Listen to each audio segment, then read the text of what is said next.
Hello everyone, here, welcome in. We're doing some assembly today. We're doing some ARM64 assembly. We've been doing this quite a few times. Actually, we're just learning. That's the idea. We're learning assembly language. We're learning it. We're making it happen. We're figuring it out. And we're understanding how things work. And example, we're going to learn how to do a 128-bit addition. Did you know that you could do that?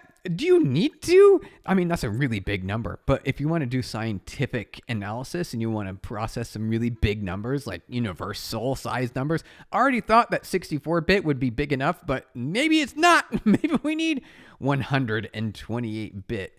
128-bit. Yo, 22, how's it going? Hey, how are you? Doing good today? We're doing good.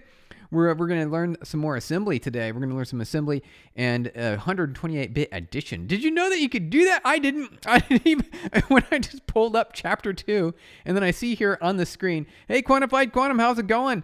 Good things happening, hopefully. And 22, good morning. Yes, absolutely, good morning. It is morning. It's morning time right now. Yeah, good morning, Quantified Quantum, good morning.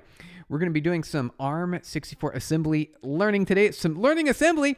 We didn't even know. I didn't even know. Did you know that you could, I bet we could do even bigger. We can do 256-bit edition. Did you know that you could do that? You don't need to. You hardly ever need to. But perhaps, maybe in scientific settings, when you want to calculate the universe, really big things, or maybe really tiny things, right? You want to have super high precision of some sort. You can have really high bit density numbers, and doing the math on that, I'm actually kind of curious to check it out. I'm really curious to check it out. And then we'll be going through this. So there's a couple of examples. So we're on chapter 2. This is chapter 2. It's 9:20 p.m. there, is it? Okay. Well, that is not too late, but it's still, that's kind of bedtime. Isn't that kind of bedtime? I go to early pretty bed early. It's 20. Oh, wow. So that is, what is that? 20 p.m., which means pretty late. Ashford. Hey, Ashford, how's it going? Well, come on in. We're going to hang out. We're going to do some assembly today. We're going to learn chapter 2. We're going to walk through chapter 2. I'm actually kind of curious. There's different examples for doing addition. Simple numeric addition. We're going to do, or is it? It might not be simple. And in fact, I did a little bit of looking ahead, and there's an example too here. And it turns out you can do some really big number addition, including 128-bit. Look at these numbers. First 64. Look at these address, this hex numbers. Look at this hex number. It's huge. These are huge numbers. I mean, just having a 64-bit number, you thought that was plenty. I thought that was plenty enough. 64-bit would be more than enough. But it turns out, guess what? Thank you for the likes. Thank you for the like. Hey, guess what? You can do even more. You can do so much more. Generic joke. No one's mom was harmed. Okay. Oh, yeah. Even 256 fell short when scientists decided to measure your mom's radius. Okay. Yeah. Yeah. Your mom joke. Yep. Definitely got to add that in there. It's necessary because it's so big. It's so big. It's got to happen. Simone, hey, how's it going? Simone, good to see you. Blue, hey, missed yesterday's stream because you were sick. Oh, no, that's terrible. You got to keep care of your health. Take care. Make sure not to give it away to anyone else in terms of what are we doing today? Today, Ashford, we're going to be doing some assembly. We're doing some assembly today. We're going to do chapter 2. So we're here in this repository. It's called Hello Silicon, I think. Is it? Yep, Hello Silicon. So you can hear on the screen. See, we've got Hello Silicon here. Some Hello Silicon. That's right there on the screen. If you can see, that's the thing that we're going through. And there are 16 chapters. There are 16. It goes up to 16 chapters here. 16 chapters, you guys. That's a lot of chapters. And we're up here. We're at chapter 2, which is actually, it's up here, right here. Here's chapter 2. We're on chapter 2 right now. We're doing chapter 2. What's today's lesson, teacher? We are learning together. We're going to learn together. We haven't done this. We haven't done addition before. Well, I mean, no, we haven't. We've only done comparisons.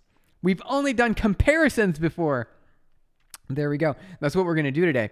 So we're going to be learning a little bit more assembly because I don't know assembly. I know of assembly, and I know a few things. You got a few things. Oh, we got Doom Ed Noir. Hey, hello, Doom. How's it going? Ed Noir. Yeah, I'll convert to. Oh, yeah. Okay. We've got some things that are happening there. This seems religious focused. Some religiously focused text there. True. Oh, you got. I know. Thank you, Blue. Thank you, Blue. We have some moderations happening there. Some moderations happening. Yeah, we like focusing on technology. We like the technology, computer science and business, and technology, computer science and business. So let's get into chapter 2 here. Let's go into chapter 2. O2. There we go. Press enter. LS. Here we go. So it looks like we have some numbers. We can add a number one way. We can add a number another way. We've got another add, I guess, and then some code snippets, and then a move example. We're going to do some move. Only tech talks here, brother. Yes. By the way, what's your religion? Oh, we're talking. Bring it in 22. Not people preaching. I know. It can happen. It'll happen. It's because it's a big part of our lives. In many people's lives, religion and politics, they can all be part of our lives in a significant way that are impact and govern how we live our lives. So it's understandable that some of that conversation will leak in, no matter the venue. And at this venue, on this channel, we talk about computers, software engineering, you guys. I know, but. Yeah, I know. So good question on the religion. I will, just in keeping with the spirit and keeping things on technology focus, we will only focus on technology, you guys. We'll be focusing on technology. So I won't bring in the religion side of things. Even though you asked 22, I know you asked, but maybe we can chat about it on Discord. We could chat about it on Discord at a different moment. But for now, let's learn some assembly. You guys. All right, let's look at this first add example. Let's do add example 1. By add example 1. There we go. Popping it. Oh, that's a really easy one. Okay. I know we showed early that we were looking at some really big numbers, but let's start with the small numbers first. Okay. So example of add move instructions. Let's learn this. What's happening here? Provide a program starting address to the linker. Wait, we always have to do that, right? So global start, which I do believe, let's see if we can find that in I think there's a make file here. So you see how there's a / start there? You need to let the linker know that this is where that's happening. So you can see the start right here. I don't know if you can see that on the screen. My little cursor's jumping around. Yes, you're right. Yeah, no worries. We'll keep focused on technology. So the start here is on the start. So we learned this in previous streams that you need to give an entry point into the program, like the main, right? The main part of the program.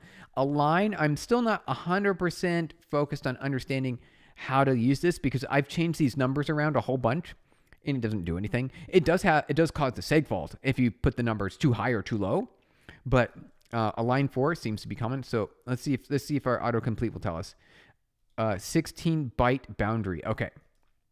So 4 is somehow 16. I don't know how that works. I know somehow 4 is 16, but we're gonna keep going. All right. So here's the start. So we here's our entry point. We're immediately gonna use register 0 or register W0. Now we know that there's an X0 and a W0, right? An X0 and W0. So this is the first register that we have access to. And I do believe that this is a 16-bit register, right? Or is it the 32-bit? But I know there's a 64-bit register maybe. I'm not sure. So let's see. W0 is a 32-bit register. Okay. And then X0 is a 64-bit register.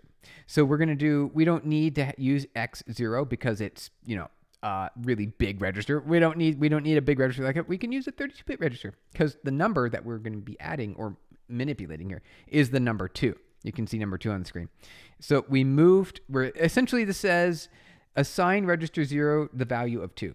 That's basically what it is. So like in Java or like JavaScript or another language. Oh, by the way, there's any instance in PubNub where C just outclasses Rust.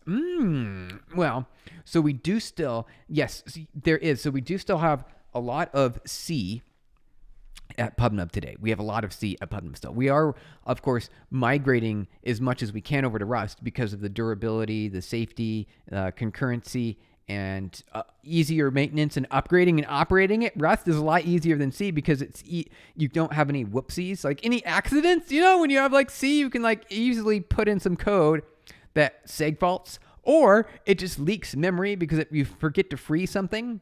So Rust helps take care of that for you, and it solves about 70% of the bugs at compile time, which is really cool because it helps us move more quickly as a business and update So we're doing that. But so how can C outclass Rust? So it's very little, because Rust, of course, compiles down to assembly, but C also compiles down to assembly. And so when it comes to maybe doing things unsafe, which is what you do with C, there's a very little bit of bonus performance that you get out of C. Just a smidgen more performance that you might get out of C. And maybe some of our algorithms that we implemented as well. Shimon, you've got helped us with a line 4. Excellent. So with the C versus Rust and C, they're basically lockstep in performance. So there's not a whole lot of advantage in C, other than in our case, we have a lot of business logic in C today. We have a lot of business logic in C. And so keeping and porting that over to Rust is going to take a lot of time. And so at least the value of the message bus today is still in C. A lot of it is in C. So that's the only case that I can really think where it really outclasses it. But that's just legacy. I can't really claim that to be like a true advantage, other than just the position that we are currently in right now, because we have code that's still in C. It is very fast. It's super duper fast. And I just don't see the ultimate answer is we're moving everything to Rust. That's the ultimate answer, because the advantages are just that much better. Even if it's already in C, we are moving it to Rust. There you go. Okay, Simone, so you can tell us about the align 4 byte boundary. Is the AI autocomplete is lying? It is? Okay, thank you. This means align on 2 by 4 byte boundary equals 16 byte. Is that right? So wait, let's figure this out. I really want to know. Hey, Not Owen, how's it going? Not Owen is here. Hello. We're going to assembly today. We're making all my Rust code with unsafe to squeeze all the performance. I won't. Yeah, good idea. Quantified quantum. That's one of the important rules. One of the important rules is don't use unsafe. Don't use unsafe. It's there just for purposes of avoiding. I don't know why. I don't even know why they put it in there. But if there's ever a case where we have unsafe in our code, we are not pushing it to production. It won't go to production, you guys. It won't. We won't let it go to production. Yeah, so there you go. Have you looked into any other competitors for Rust C, like Zig or Carbon? Yeah, we have looked into Zig. We checked it out. It's still, Rust is still up there in terms of its capabilities. Its compile time safety checks are just undefeated. They're undefeated. They do such a good job, and we're loving it. Plus, over the last maybe 10 years or so, a lot of our team has become Rust experts. We are invested in Rust, and so that's why we've chosen it. That's why we chose it. That's why we chose Rust. You got, whoa. Okay, Blue. You got, whoa. So GCC compiles it down to assembly. Yes, that's the compilation step. That's the compile step, right? GCC will take your higher level code, Rust, Go, or it could be a C, right? C++, and it compiles it down to assembly. And then your assembly assembles your assemble opcodes into binary machine readable, and then your linker will come in and I think that's right. You assemble and then you link with the operating system. So it goes three steps. It's 3 steps, you guys. Okay. To assemble, then the assembler, which further converts it to machine language. You got it, Blue. How many years did it take you to go to learn everything to the point where you could at least create your own company website? That's actually a really good point. 22. You don't need to. You already know enough now. So if you have an objective or a goal, you don't need to have a foundation of knowledge ready to go. You just need to know what your goal is, your objective, and then you go out to achieve it. You will learn things along the way. So that's the best way to go about it. You already know if you have an ambition and you want to do something, go do it right now. Go just do it. Just make it happen. Don't wait. Don't learn anything. Don't bother. Just figure out what you want to do and then start it. Start it right away and you'll learn everything along the way. That's how it goes. I'm a new follower and I want to get inspired too. Also, I always get such positive and motivated vibes from you. Oh, thank you, 22. Thank you. Yep. So just do it. Just get going. Make it happen today. Don't wait. Don't wait. Just get going. You don't need to learn anything new. You just need to know what your objective is, and you have a vision, and then you can go and make it happen. You can make it happen, you guys. Shimon, you could check the ARM website instead of depending on AI. It has clearly explained with examples. Searching for the term, there is a fast as typing the code. Yeah, you're totally right. That's what we're gonna do. We're gonna do that, Shimon. So I'm gonna do this. I'm gonna copy this. Actually, let's go to what is align in assembly? Let's see here. What is dot? Thank you for the likes, you guys. Thank you for the likes. In assembly. Here we go. What does the dot align directive mean in assembly? Align directive, a command to the assembler to insert padding bytes, no op instruction codes, or 0 bytes for data. This ensures subsequent data or instructions start at memory addresses that is multiples of specified of power 2. Oh, thank you for the likes, you guys. Okay. So then if you want to do align, yeah, look at all those hearts. I like to see those hearts on the screen. That's really cool. So if you want to do the align, you can make the align really big, but then you're wasting a whole bunch of bytes in data, right? If you make your align too big, then you're just wasting a bunch of bytes. But if you make it too small, then you can't fit in enough instructions. That's actually kind of a little bit wasteful. I don't want to have to manage that, but I guess since we're in assembly, you guys, we have to manage byte alignment. We have to manage byte alignment. Thank you for the likes. Thank you so much for the likes. We have to manage byte alignment. Okay, Shimon, that's what it means. That's what it means. There we go. So we checked the website and we're good and good. To be honest, it doesn't take long to start a company, just mastery of related technology and some legal info. You got it. Quantified quantum nodes, you guys. Thank you for all the likes. Appreciate it. Appreciate all the likes, you guys. Yeah, Rust is undefeated in safety right now. You're totally right, Not01. You're totally right. It's undefeated. It's got compile time checks. So those compile time checks just make everything amazing. They make everything amazing. It's so good. I really like it. All right, here we go. Let's get back. All right, so now that we understand what align is, we know what the align is. So here we go. We figured it out.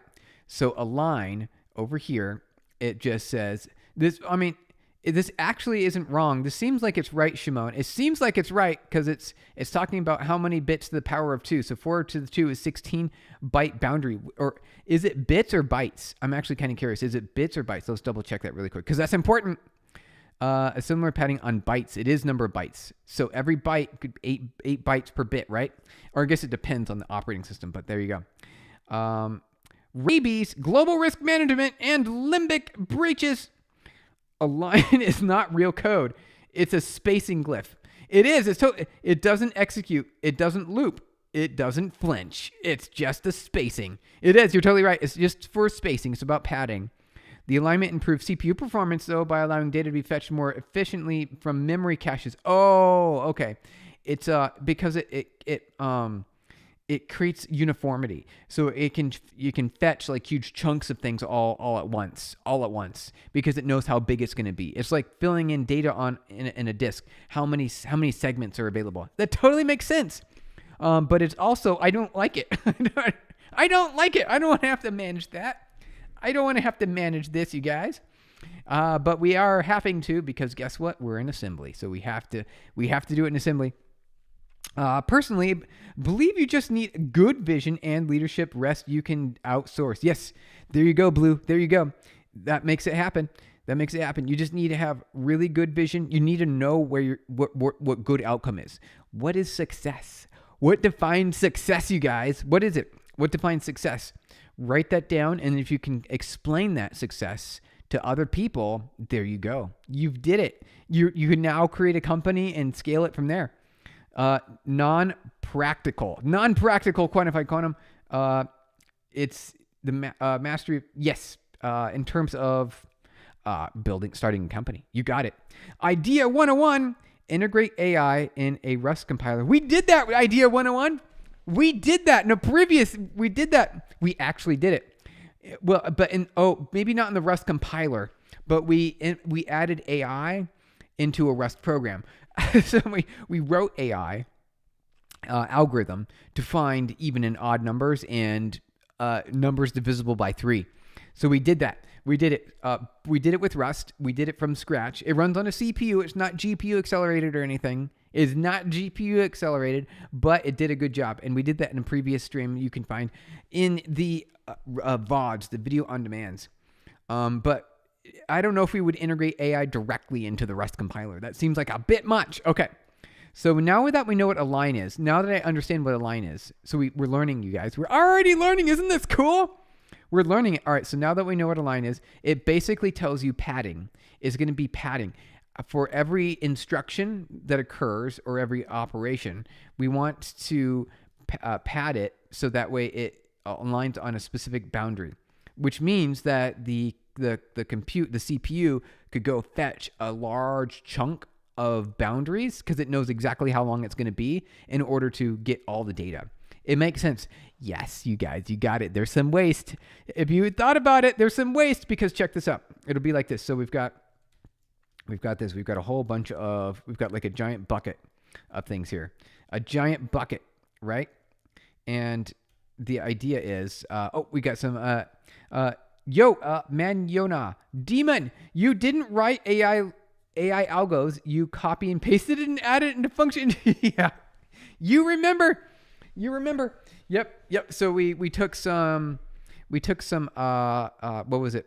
We had, it was basic stochastic gradient descent, which just means random data, learned, and then using forward propagation, to calculate the delta of inaccuracy from the model's prediction.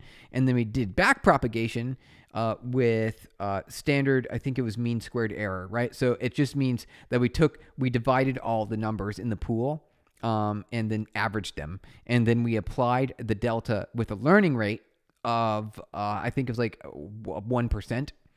And then between our activations between all the layers were tan H. Because I like tan H the best because it's got a really good range of numbers between a positive and negative, and it makes it actually, I don't know why, but it just works better. It just works better. I found it works really good. And then sigmoid for the output layer, and that's how we did it. You guys. Hi, sir. How is everyone? Arajit, good question. How is everyone doing? We're all doing good, you guys. But man, Moon Yano, you're right. We did. We got help from the AI to write some of those algorithms. You're totally right. You remember that. Good job. Good memory. You remembered it. That's really cool. Really awesome. All right, 22. However, it's definitely easier to start company in places like US and UK or China because there you have more potential and access to professional contracts. That's a good point. That's a really good point.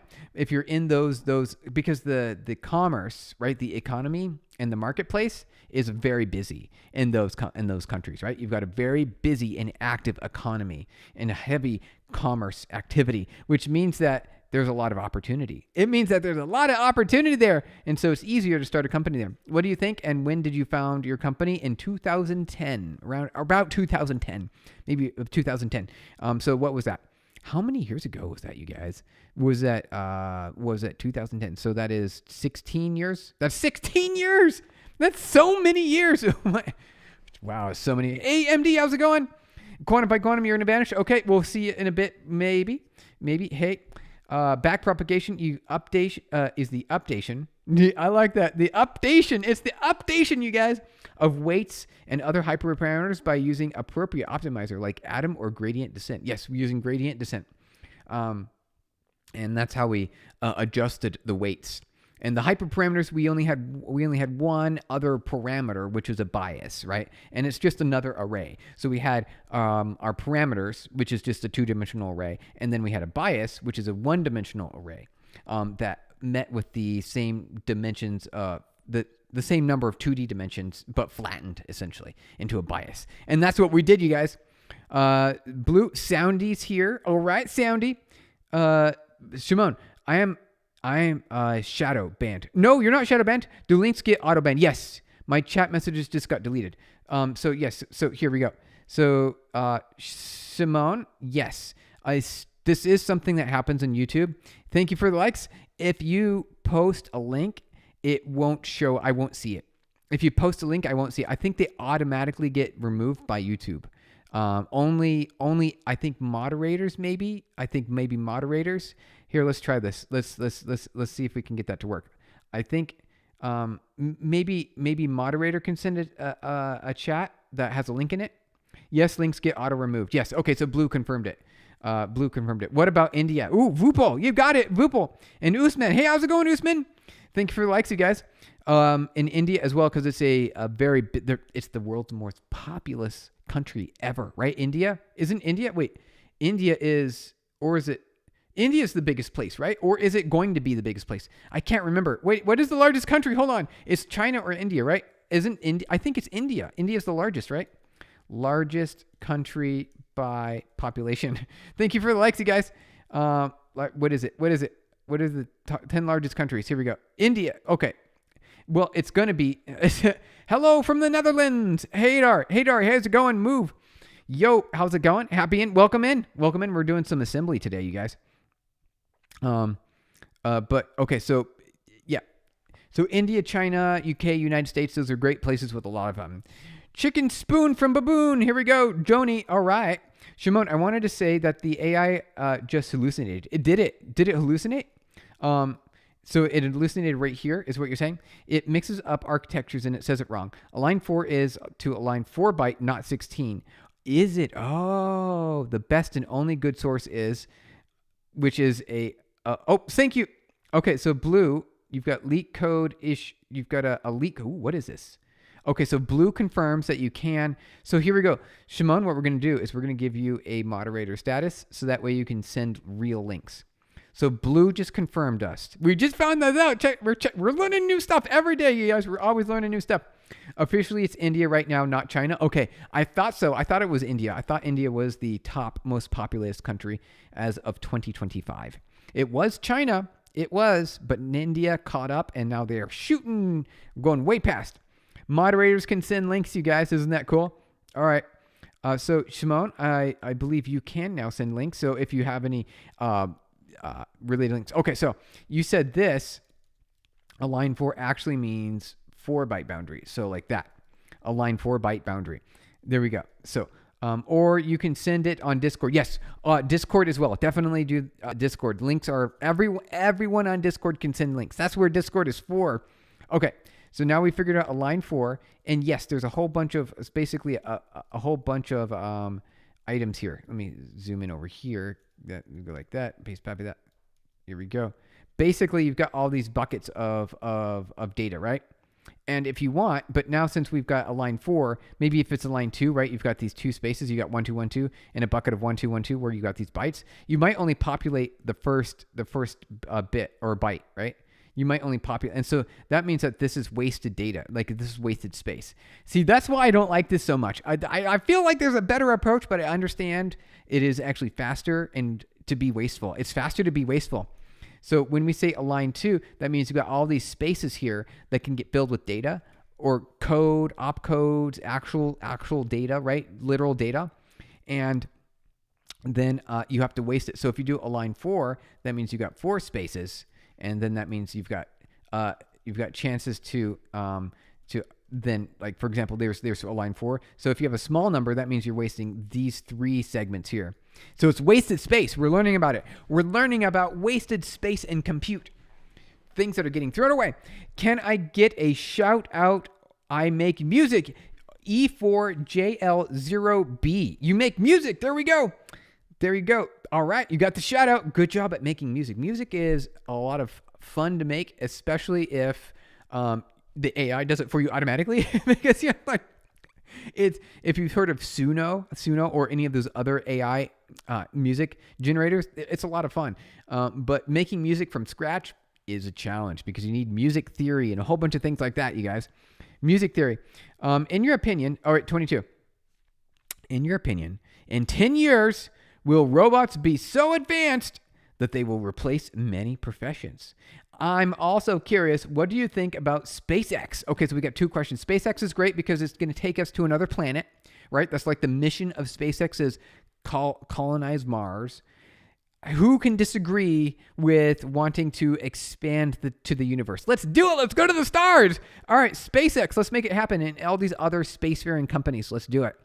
Let's make it happen. We do need to have a water shield of some sort to filter out the radiation. So if we could put water around the spaceship or some sort of field, like an electromagnetic field that can shield against all those radiations that are out in space, then I think we'll be able to send humans pretty safely. But we need a shield, you guys. We need an electromagnetic shield, just like the Earth. It's got a dynamo and sort of the Earth, the car is spinning, and it's got all this electromagnetic energy that prevents us from receiving a ton of radiation from the outer space. So we need to create something like that in a spaceship. And then we can go to the stars, you guys. We can go to the stars then. 10 years robots advanced. Yeah, I think they will be replacing a lot of work in 10 years. Definitely it's going to happen. It's already happened. We already see a lot of automation has been done with these robot arms that are like, you know, they move around and they like make things happen. So that's already happened. But we still have human laborers, right? So we still have human laborers. We will still have that. I think we'll still have that going forward. We'll still have human jobs, just different roles, different responsibilities. There you go. The official ARM documentation link is here. All right, so we got the ARM 64. Wait, what is that? Oh wait, are you sure you want to leave YouTube? Okay, go to the site. There we go. Okay, here. Okay, ARM developers. Cool. Thank you, Shimon. This is great. This will be a really good use for us. Really useful resource. Here we go. Optimize Windows on ARM, developer ARM, results, search ARM architecture reference manual. There's a whole bunch of things that need to be read here. Thank you for the likes. Okay, so Arajit at Blue, your lead code shouts consistency. Oh, wait, that's your lead code? Wait. Let's look at Blue's lead code. Let's do it. So Blue, this is your lead code? Whoa. Wait, is this your real leak code? Is it really? Look at this. So I haven't done a whole, I should actually probably try this a little bit, but check it out. You're busy. Look at the number of submissions in the past year. You've got like consistent results here. Look at this. Wow. This is amazing. Rating global rank. Wow. You're way up there. Look at that. You're up there. You're up there in the top 10%. Well, about the almost top 10%. That's really cool. Blue, this is amazing. Look at that. Here we go. All right, let's click. Here we go. Click on it. Thanks, man. I've been grinding for the last year. You have? Okay. You can tell. It's amazing. Look at all these. Look at this. This is crazy. Auto merge. So this looks like a hard one here. I have to sign up to go further. We'll have to do that later. We'll have to try that later. We might do some leak code. On stream, I'm sure. But a maximal square, largest triangle area, climbing stairs. There's a lot of problems. I didn't even know there are that many computer science problems to even solve. That's crazy. That's amazing. That is really crazy. This is the article document. Okay, here we go. So this is the article that we need. That's most important. Oh, align. Here we go. The align directive. Let's read the align directive. Let's do it. Let's read the align directive. Let's get the contents. Let's hide that. Here we go. Align directive. We're going to read the align directive. Here we go. Before we do that really quick, Zoland builds. Hey, what's up, Steven? It's Zach. I worked with you at... Oh, no way. Are you kidding, Zach? Hey, Zach. How's it going? In 2022, how fun seeing you on YouTube. You just popped up on your feed? No way. Dude, we played so much chess. Remember all the chess that we played? We played a lot of chess. And it happened. And then... but then guess what? It just kind of tailed off there.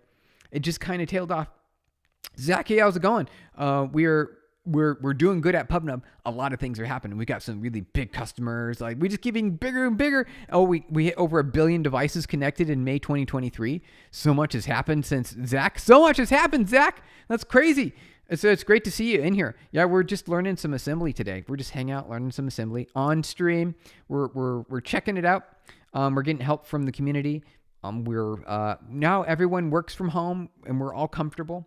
We're all comfortable working from home.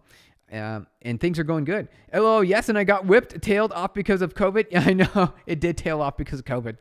It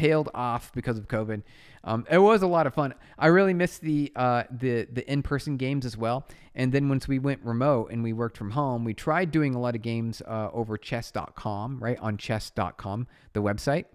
But the problem was that, we just kind of, it tailed off because without that sort of in-person like camaraderie, it didn't keep the momentum that it had originally. But we tried.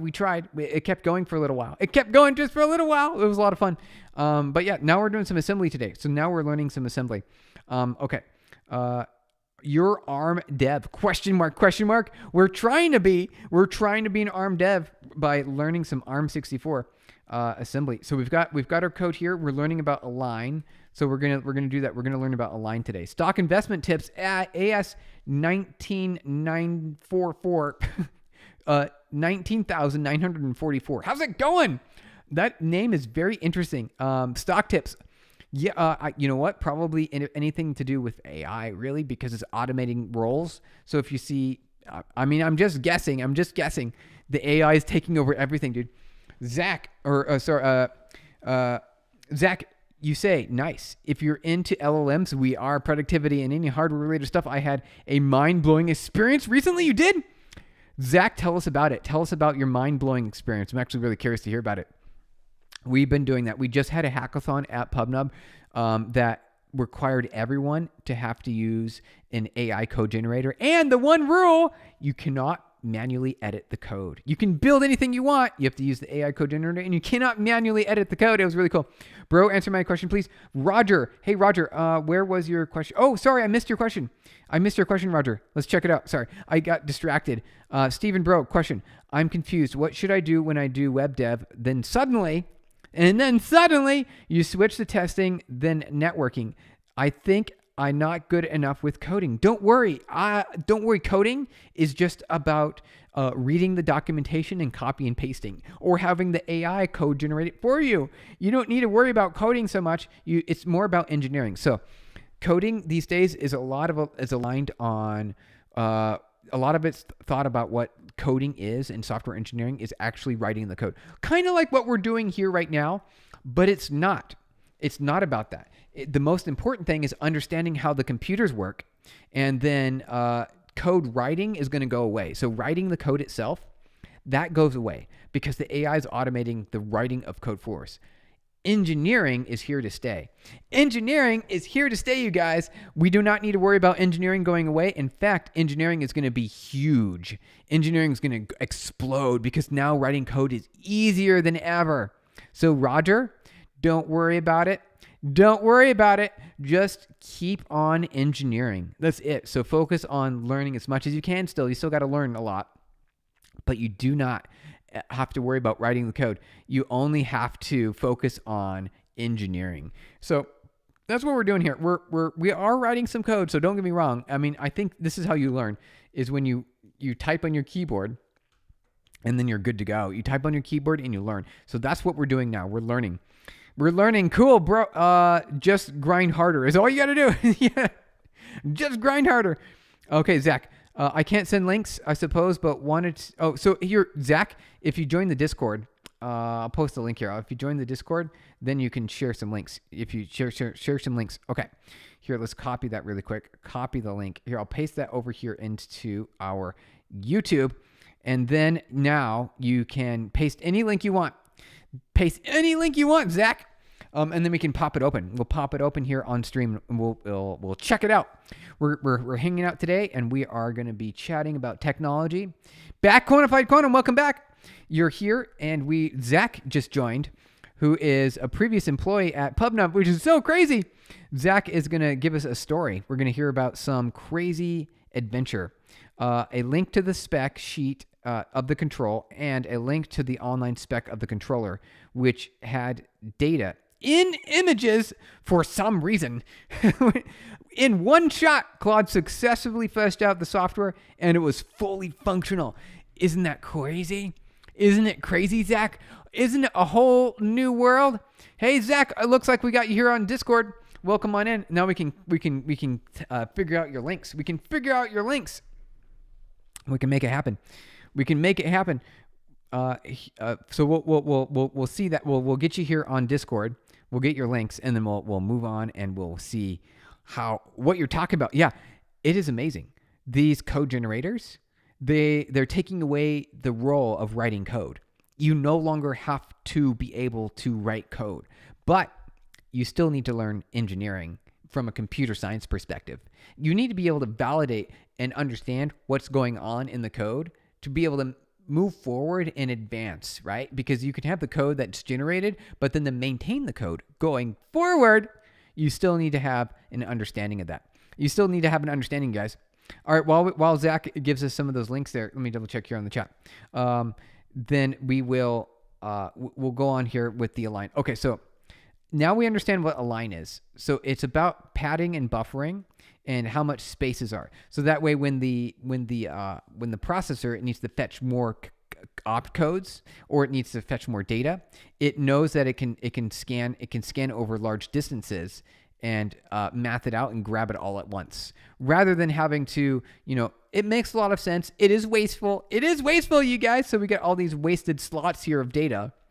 But it's easier for the programs to be fetched and swapped in and out of memory maybe on the CPU registers, like the L1 and L2 cache type thing. So it's a lot faster to be able to, because otherwise you have all these spaces that are going to be random size, right? And it'll be like this big, maybe this one's this big. And then if you need to fetch the data, the CPU will never know how much data to fetch. It'll have to count all the different sizes of each of these, and that iteration is going to be very slow. It'll be very slow to iterate to fetch that data. So that's what Align is for. It's all about performance optimization at the expense of throwing away data slots, which is very, very dissatisfying. It's remarkably dissatisfying because look at all this data that we're throwing away. I mean, look at it. Like it's just giant chunks of data.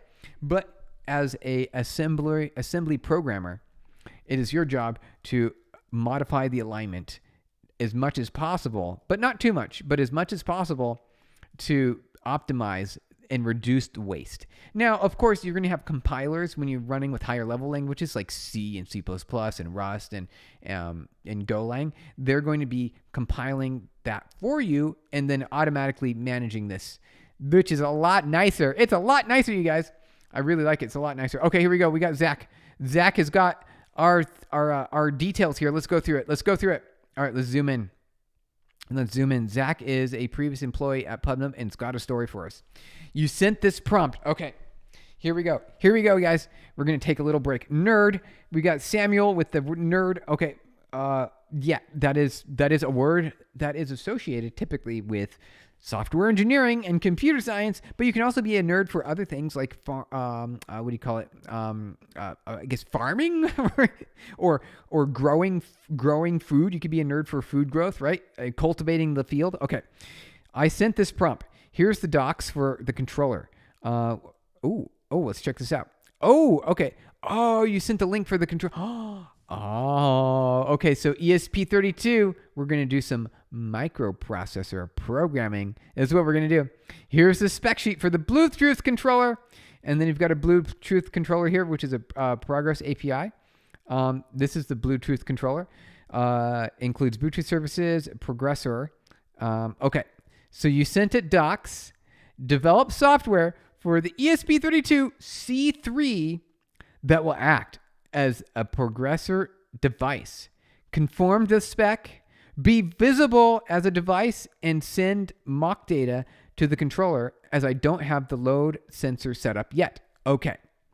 One shot, you guys, one shot. This is crazy. What AI agent, what prompt did you use? Zach, what prompt did you use? I'm curious. Or what AI agent did you use? Did you use Codex or I think you said Claude? Did you say you used Claude? Was it Codex? Was it Gemini? Which one was it? Was it X's Grok? One shot. I connected a device from the app and had mock data being sent immediately. Unreal.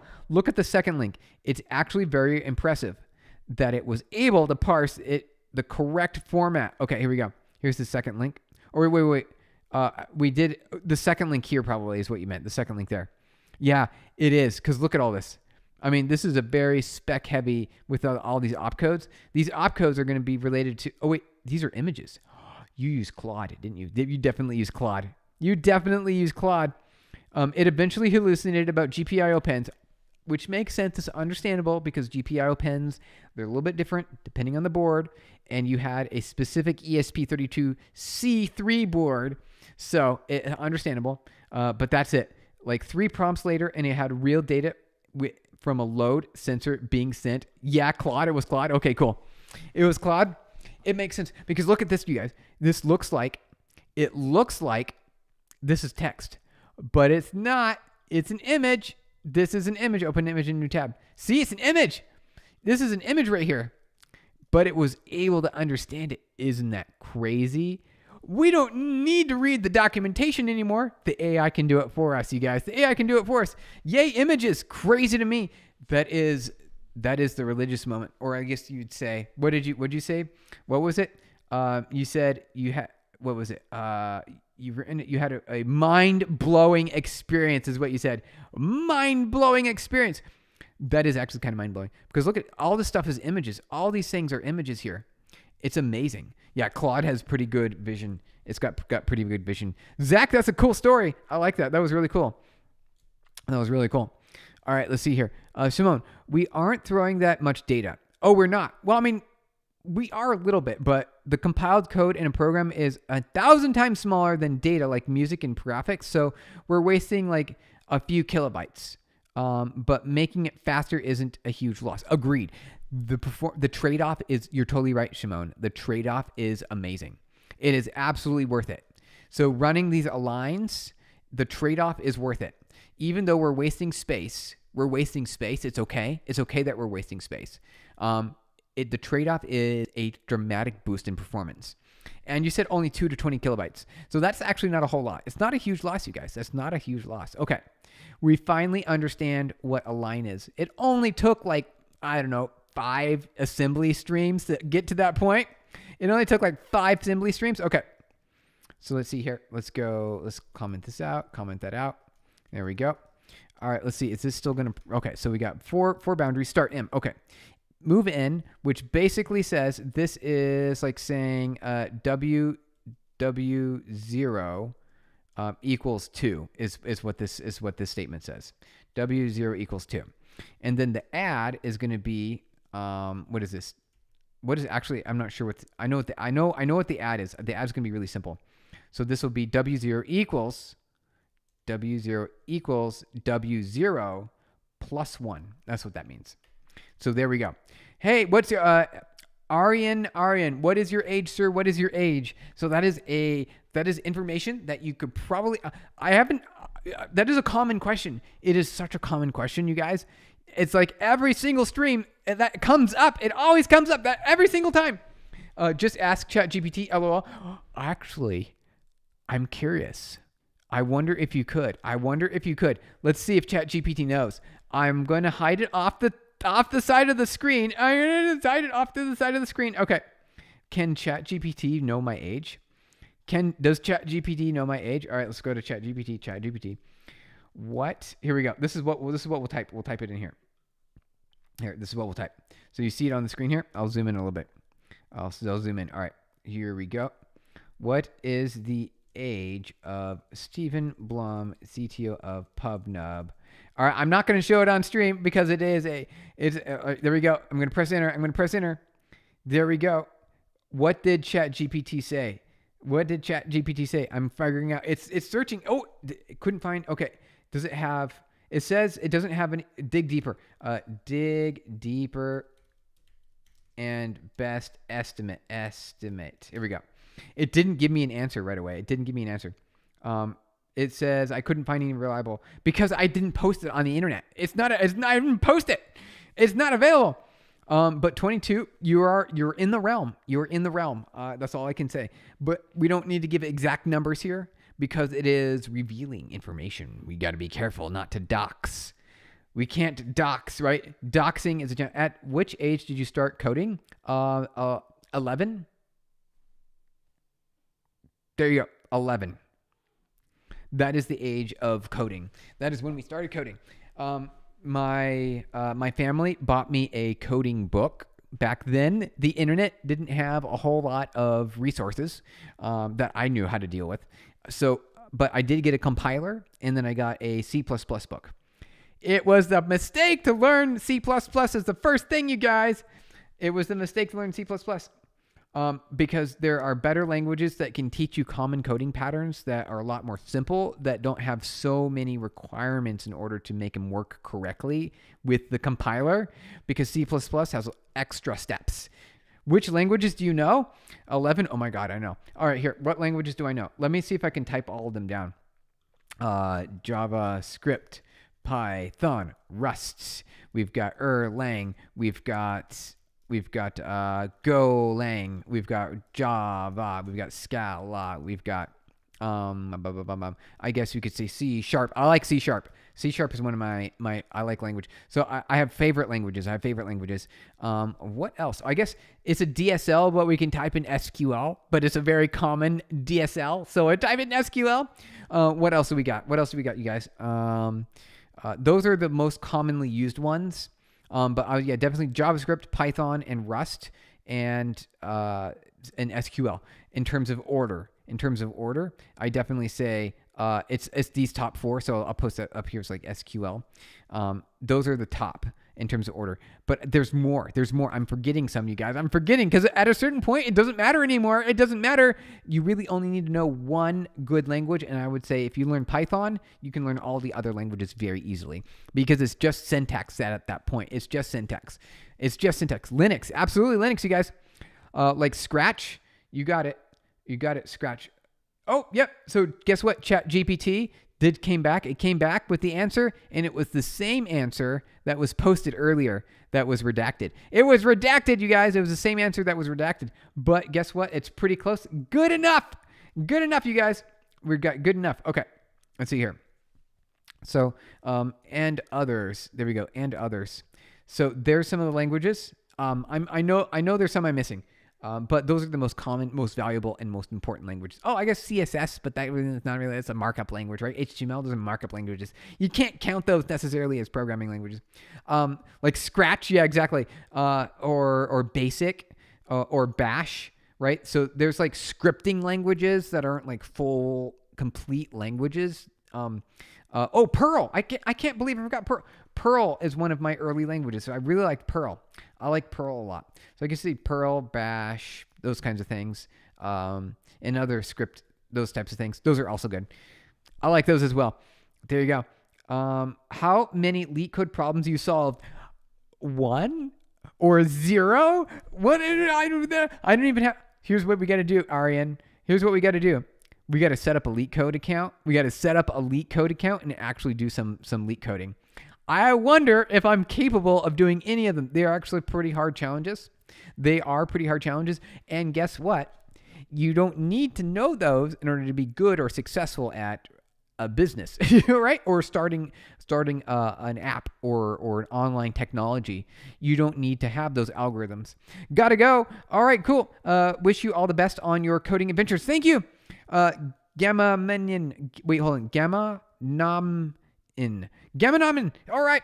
What's your ELO in chess? Oh, what is my ELO in chess? Like my rank or my score? I don't actually know, but I did play with 2 chess masters for about 5 years. I played almost daily with 2 separate, maybe 3 now, maybe 3 chess masters, but 2 registered chess masters and 1 candidate chess master.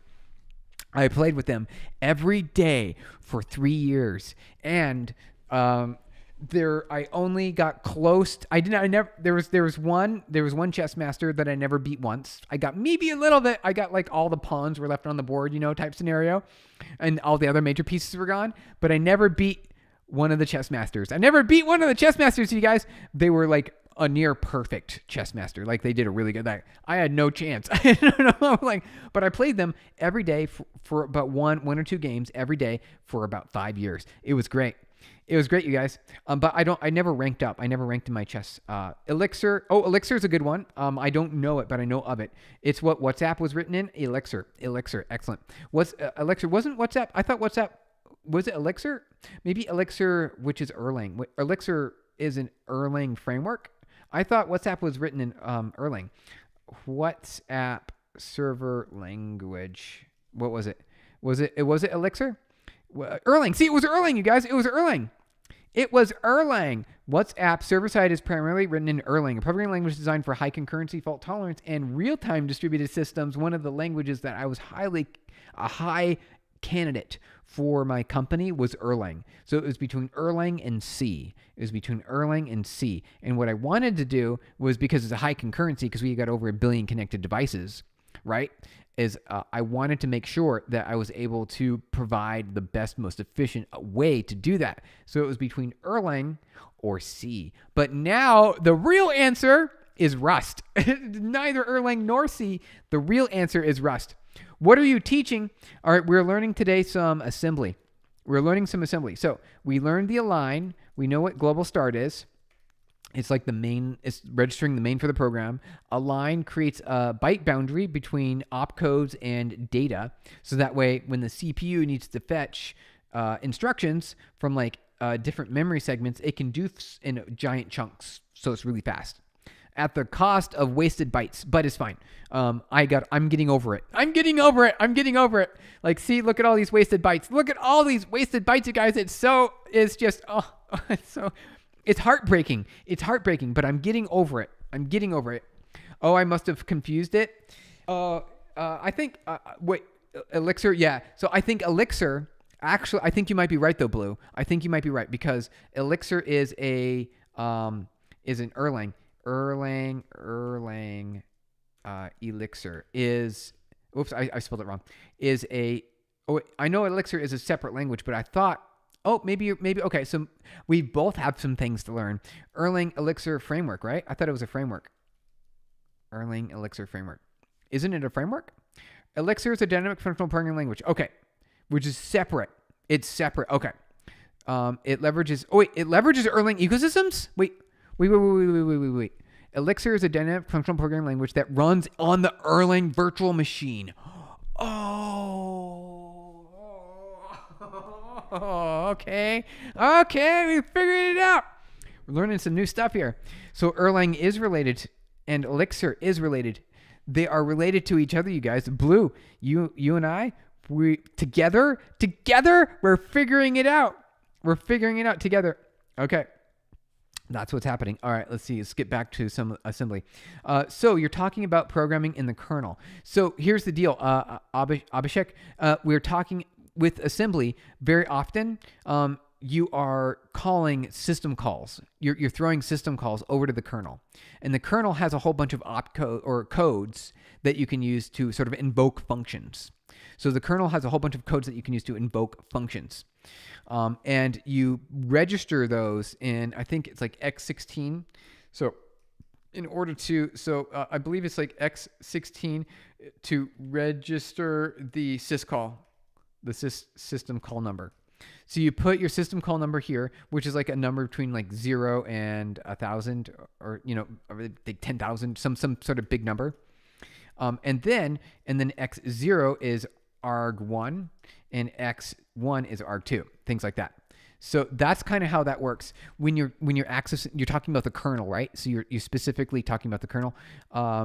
This is your interaction with the kernel. The kernel has a whole bunch of system calls, and then you can pass data to those system calls in order to do things like asleep or send network packet data or write data to a file, right? You've got all this, or write data to the standard output to the TTY. There you go. Speed chess. Whoa, speed chess is here, you guys. What do you do on the regular? Well, we do programming. We do a lot of programming, you guys. We do a lot of programming in computer science and research and artificial intelligence and data science. Those are things that I do on the regular. Also, Minecraft for fun and for relaxing. We did some Minecraft. Damn, didn't even notice the captions. Oh, hey, check it out. There you go. The chat captions are right there. Hi, how are you doing, Mohammed? Hey, how's it going? We're doing some assembly today. We're doing chapter 2. And with the help of chat today, you guys, we figured out a lot of details. We know what a line is now. We know that it is a way to increase the performance of data as is being passed between the different caches on the CPU and the system memory. Tiller Pillar, can I get mod? Tiller Pillar, you want mod, huh? Okay, you have to ask the other mods. Does Okay, mods. Does Tiller Pillar get mod? Does Tiller Pillar get mod? But and I believe. Hold on. There we go. Okay. Should Tiller Pillar get mod? Question mark. Okay. That is the question. The chat will have to answer. Does Tiller Pillar ask for mod, but will Tiller Pillar get mod? So you're teaching how to write programming for the function of the kernel. Pretty close, because you don't necessarily need to call the kernel. You don't need to call the kernel. You don't need to when you're writing assembly. You need, if you're going to call the kernel, use x16, at least in this particular architecture that I'm running right now. In this particular architecture, the register that I use to call a system call, which is calling to the kernel to perform a task for me, and pre-existing logic, you guys. And so you can do that, but you don't need to. You don't need to call the kernel. Can I do this? Can I do that? I can. Okay, let's comment that out. Save that for later. Save it for later, you guys. Assembly's tough, bro. At least I felt so. It is speed chess. It is. Does Tiller Pillar get mod? See, if no one answers, then Tiller Pillar, I'm sorry. That means that no mod. Or if someone says, yeah, give Tiller Pillar mod. But what are you going to do with it? I'm kind of concerned, Tiller Pillar. What are you going to do with mod? Okay, let's get back to learning some more things. Okay, so we learned here that add is going to be the same as W0 equals W0 plus 1. We know that we said W0 is equal to 2 right here. So W0 equals 2. So the answer should be 3, right? Basically, the answer should be 3. That's what's happening. So now W0 equals 3. Thank you for the likes, you guys. Thank you for the likes. Be a good mod. Yeah, okay. Shimon, not Owen. Redstone is way more than one level lower than assembly. Here, you do it on top of the OS, where most of the dynamic memory management is done for you. Okay. Shimon, you're totally right. In Minecraft, if you're going to be building some sort of compute process using Redstone, you're going hardcore mode. It's just transistors at that point. You don't have any ops codes that you can give to anyone. No kernel, no way to call for extra functions. You're totally right, Shimon. Redstone is way lower level than assembly. In Redstone, you work with logic gates. That's it. That's all you got. And once you have a CPU done, you work with machine code before assembly. Wow. So Redstone is essentially the bits and bytes, you guys. Redstone is the bits and bytes. Assembly is above Redstone. If you didn't know, actually that's a really cool. If you didn't know, you guys, you didn't know, Redstone is a lower level programming than when it comes to assembly. Just in case you didn't know that, Minecraft, if you didn't know that, we know it now. Black Panda, poll it should be getting mod. Okay, is there, poll it should be getting, there's a way to do polls. Is there? Start a poll. Okay, let's do it. Tiller, Pillar, mod, question mark. Start poll. Okay, we started a poll. It's the first, I've never done this before. I've never done a poll. Okay. Tiller Pillar gets mod, you guys. Is it going to happen? Oh, of course, Tiller Pillar said yes. Of course, Tiller Pillar said yes. Let's see here. All right, so we'll let that go. We'll let that go for a sec. Okay, thank you, Black Panda. Yeah, good idea. We're learning new things here. Okay, 22. In your opinion, what kind of website or platform could be created in the future?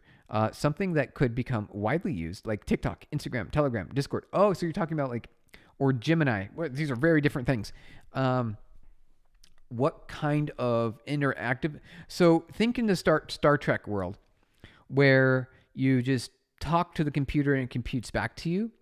We might be getting into more hands-free type experiences, more video, less and more audio, maybe some text. So like thinking of hands-free, like do a completely hands-free version of X, right? Or a completely hands-free version of TikTok, things like that, where you don't have to interact with it. So like think of a new way to interact with the computer that leverages AI as much as possible. and it changes the way you interact with the device to a point where it makes your life better. To a point where it makes your life better, you guys. So that's it. 22, I think that's your answer. Quick question. Mohammed, will you be learning bash scripting helps? Oh, bash scripting is I use bash scripting a lot. I use it every day. I actually use it every single day because you're right there. You're on the terminal. You're right here. And then you can easily just, you can like hammer out something, right? You can make something like this. 1 plus 1. Let's see, what, right? Oh, maybe we can do echo, 1 plus 1. Oh, wait. Wait, there is a way to do that. I don't think that. Oh, there you go. See, look. We learned bash. We know bash. You guys say like echo 1 plus 1, 2. I mean, that's trivial. Don't get me wrong. That's trivial. And then you pipe that over to a WC, and you can see how many, like WC dash, how many lines. It's going to be 1, right? And how many letters? 2. It's going to be 2, right? So yeah, bash is really useful. You can use it. It's just like a programming language right there on the terminal. Oh, no. Look at that. The poll is like leaning in favor of no mod for Tiller Pillar. No mod for Tiller Pillar with 10 votes. Wow. Tiller Pillar, people do not want you to have mod. Okay. Let's see what are the chat messages we got going here. Quick question. Will you be learning? Yes, so learning bash script helps if you can suggest me any resources. Okay. YouTube, right? YouTube has a lot of, that's always going to be my go-to answer. Always look for YouTube. Tutorials for different programming languages. So you could just go to YouTube, type in bash scripting language tutorial, and then you can get started. Because there's a lot of, the flow control is a little confusing in my opinion. Just a little bit confusing because it's not like, it's not the same as other languages. It's mostly the same, but like you have an if statement, but then you end the if statement going the opposite direction. It's like if and then phi, right? So like weird things like that. There's like weird things like that in bash. Some weird stuff, you guys. Some weird stuff.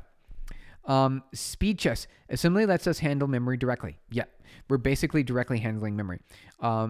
Arun, how about learning Golang? Golang is a good one. That's a good programming language. We have some Golang at my company, and we use it to power one of our APIs.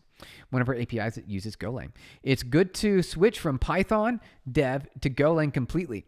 Yeah, actually, it's actually a pretty okay. So Python, the next jump is Golang is probably a good next step. It's probably a good next step. Okay, Tiller Pillar, it looks like we don't get mod today, but if we try again tomorrow, maybe we will have it. Maybe Tiller Pillar, maybe next time. Maybe next time, Tiller Pillar. Thank you for everyone who is saying yes, and to the people who said no, thank you for paying attention to the poll. Yeah, cool, Tiller Pillar, thank you. But Tiller Pillar, next time, come back tomorrow. We'll be back tomorrow, and we'll try again. Black Panda, what is assembly language? Plus point in which it can do other programming languages. Like, okay, so everything when it comes to machine code is, it comes from assembly, basically. For the most part, it comes from assembly. So you've got machine code, which you've got linked into the kernel. But then you've got assembly, and then you've got a higher level language like C or Go, for example, if you want Golang. Golang will compile to the architecture that's based on your CPU architecture. Is it an x86? Is it a microprocessor? Is it ARM? Is it RISC? Right? These are different architectures, which is different assembly and different operation codes. The compiler is responsible for taking your Golang code into the assembly language, and that's how it works. That's kind of how it works when it comes from C and C++. So actually, we could do that really quick. Let's do a quick little diagram. Speed chess. It doesn't let us handle memory fully. You still have to put parts of virtual memory, and you must use syscalls to get more. There is also some memory protection. Okay, well, that's good to know, you guys. That's good to know. It's good to know. So it's not fully. You're not full responsible for the memory, but it's still you get enough control to cause issues. You get enough control that you can cause a seg fault. 1 second. I've got a timer that I got to turn off here really quick. 1 second, you guys. Got a timer I got to turn off. I got a timer to turn off. It's timer and done. Okay. Boom. We did it, you guys. Okay. On some operating systems, you can't even make a JIT compiler, even in assembly. Really? Who would have thought? I never would have thought. Okay, let's get back to it.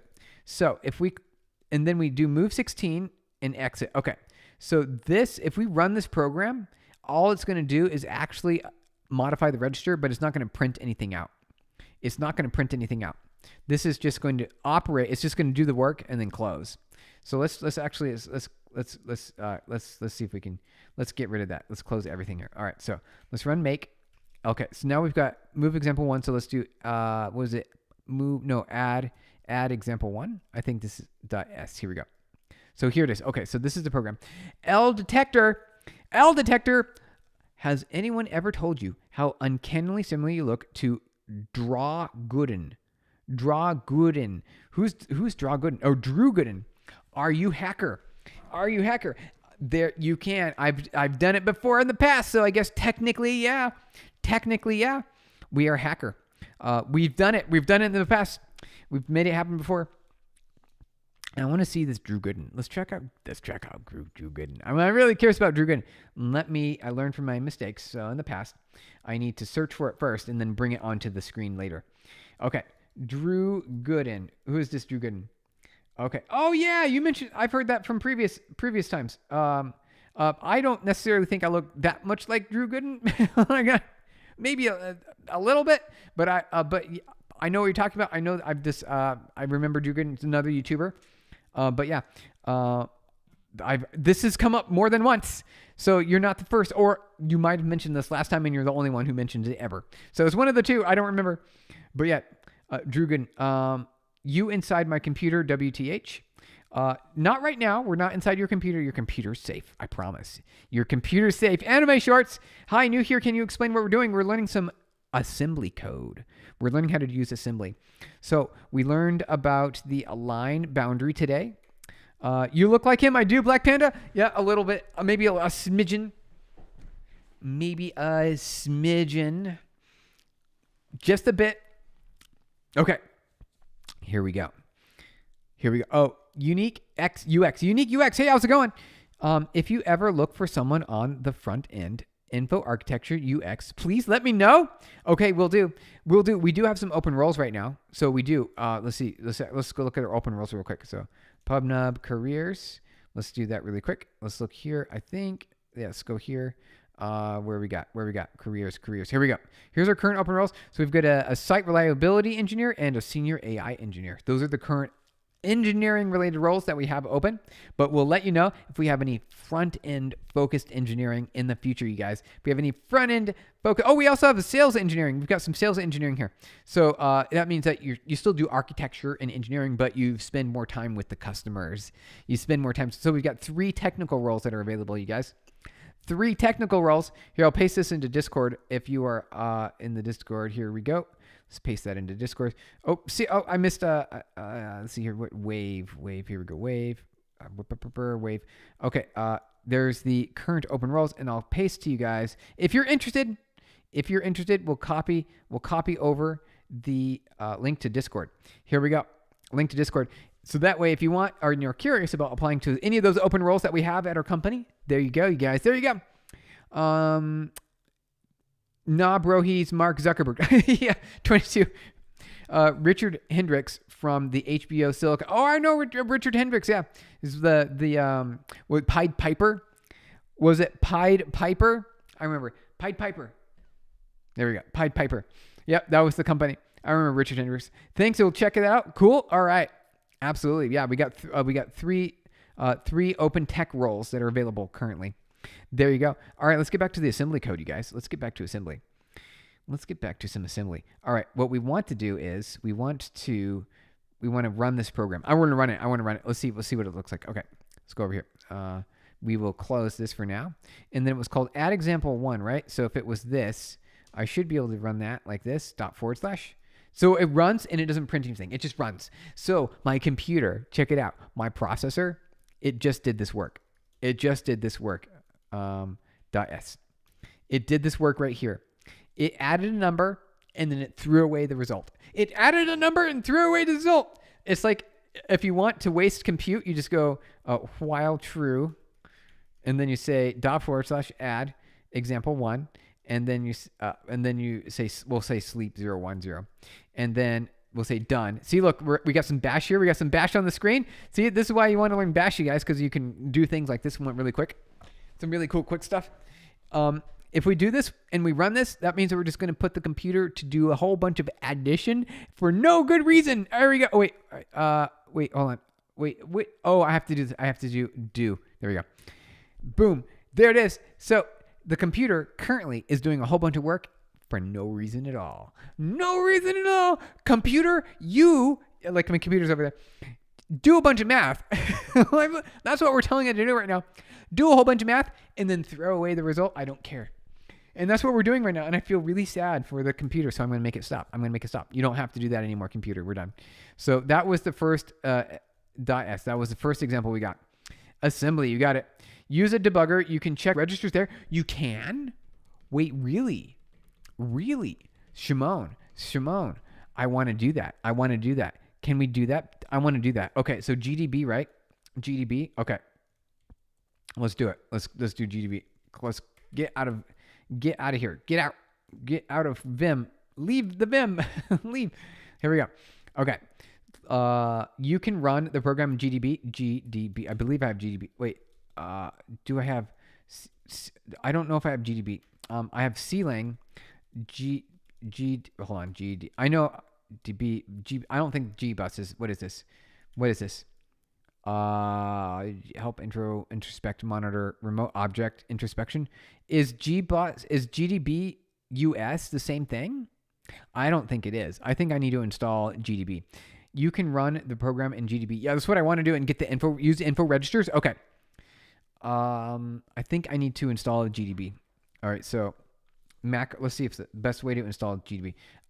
Best way to install GDB on Mac. There might be because I here we go. Homebrew. Okay, so let's use Homebrew. Brew install GDB probably. There we go. Let's do it, you guys. Brew install GDB. All right, we're gonna do it. Shimon, we're gonna do it. We're gonna look at their info registers. We're gonna make it happen. Kava Rod. How do you do the captions? Oh, how do you do the captions? It's a custom pipeline or out-of-the-shelf solution. It is an open source project that I made 7 years ago. 7 years ago. 7 years. Yeah, check it out. Okay. Okay. So we installed that, but check this out.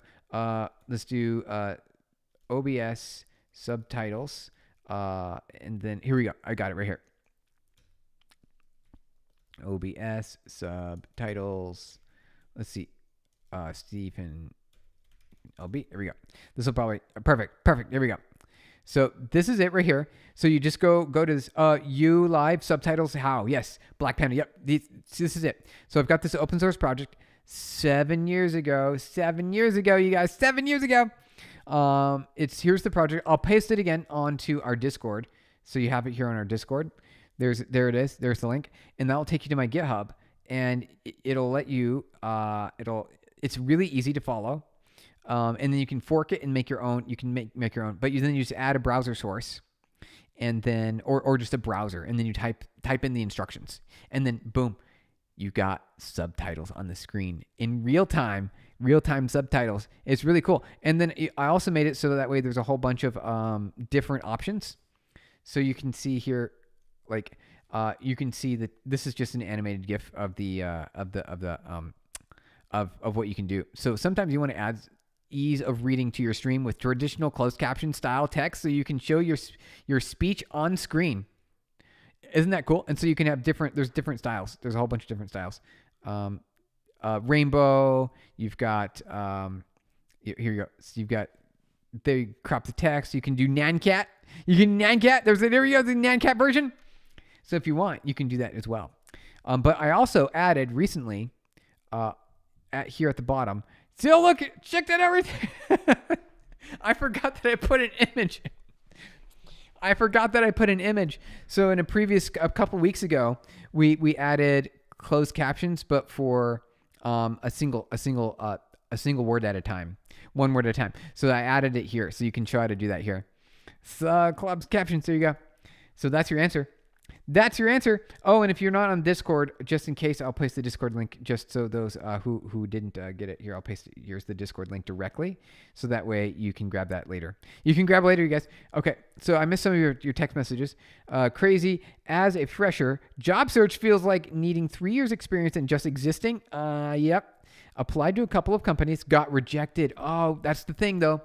You will get, as long as you continue to try, there's always a chance. There's always a chance. If you stop trying, it's a guaranteed failure. Guaranteed failure, you guys. So remember, you have to try. Don't give up. Keep going. Hey, Supra team. Hey, super team. Hey, how's it going? Welcome in. Welcome back. Welcome back to the stream. We're doing some more assembly today. We got GDB installed, and we're going to be running GDB on our binary that we just did with assembly. So we have this assembly code here. Example 1.s. All it does is it modifies register 0 and then it exits. I mean, it modifies register x16 as well, but what we want to do is look at register 0. And so Shimon said use GDB and then we can do it. It's called info registers or something like that. We'll figure it out here. We'll figure it out. So that's what we're going to do. That's what we're going to do next. Where's the link to your Discord? Oh, it should show up, Emmanuel. It should show up there here on the screen. This is what it looks like. It might be hard for you to see because I've got a big screen over here. But the Discord link is right here. And then that will take you in. What do you enjoy most about programming? 22, really good question. The satisfaction, it's kind of an art. It's an art. There's this sort of like artistic nature that you get with software engineering where you have a canvas. You have this blank, you've got basically this blank canvas here. You've got this blank canvas and you can put whatever text you want on it. And then in order to get like a program to run on your computer, you have to put text in a certain order that the computer will understand. And if you get it wrong, it won't work. And it will crash, and there'll be errors, and problems will happen, and it will explode, and then oh no, it's broken, and then you get a chance to fix it. You get to make it better. That's how it works. And so that's the satisfying part: making something, seeing that it doesn't work, and then getting it to work. You have to have that part. If you don't have the part where it doesn't work, info registers. Okay, that's what we're gonna do. We're going to do info registers. I'm new. What is your career path?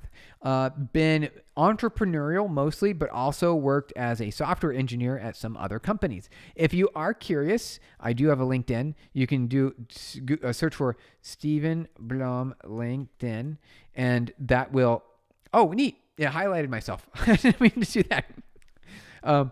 And then that will give you my career path. But basically, I had an internship that I didn't get paid for. It was a software engineering internship. But then I had a second job that actually paid me money. I think I was I worked retail. I worked retail, you guys. But that's how you do it. You work retail and then you work an internship that you don't get paid. You need to do that because the competition is very high. The competition is very high, you guys. You have to be able to outpace the competition. And you can do that by not getting paid because you can get a free job, basically. Or get paid very little. One of the two. Whatever the rules or the laws of the country. But that's it. Forget it. You read my mind. You got it. You got it. I am new. What is... Okay. So I think we're all caught up now. So here we're going to do GDB now. We're going to do GDB, you guys. GDB. Okay. So I think you just say EXP is king. Hive operator. Experience is king. This is true. It's better than college as well. Any academic knowledge you gain does not come close to on-the-job experience, which is industry and something that you will not get in college. You have to have on-the-job experience. It's like 10x, maybe 100x better than any sort of learning that you get in college.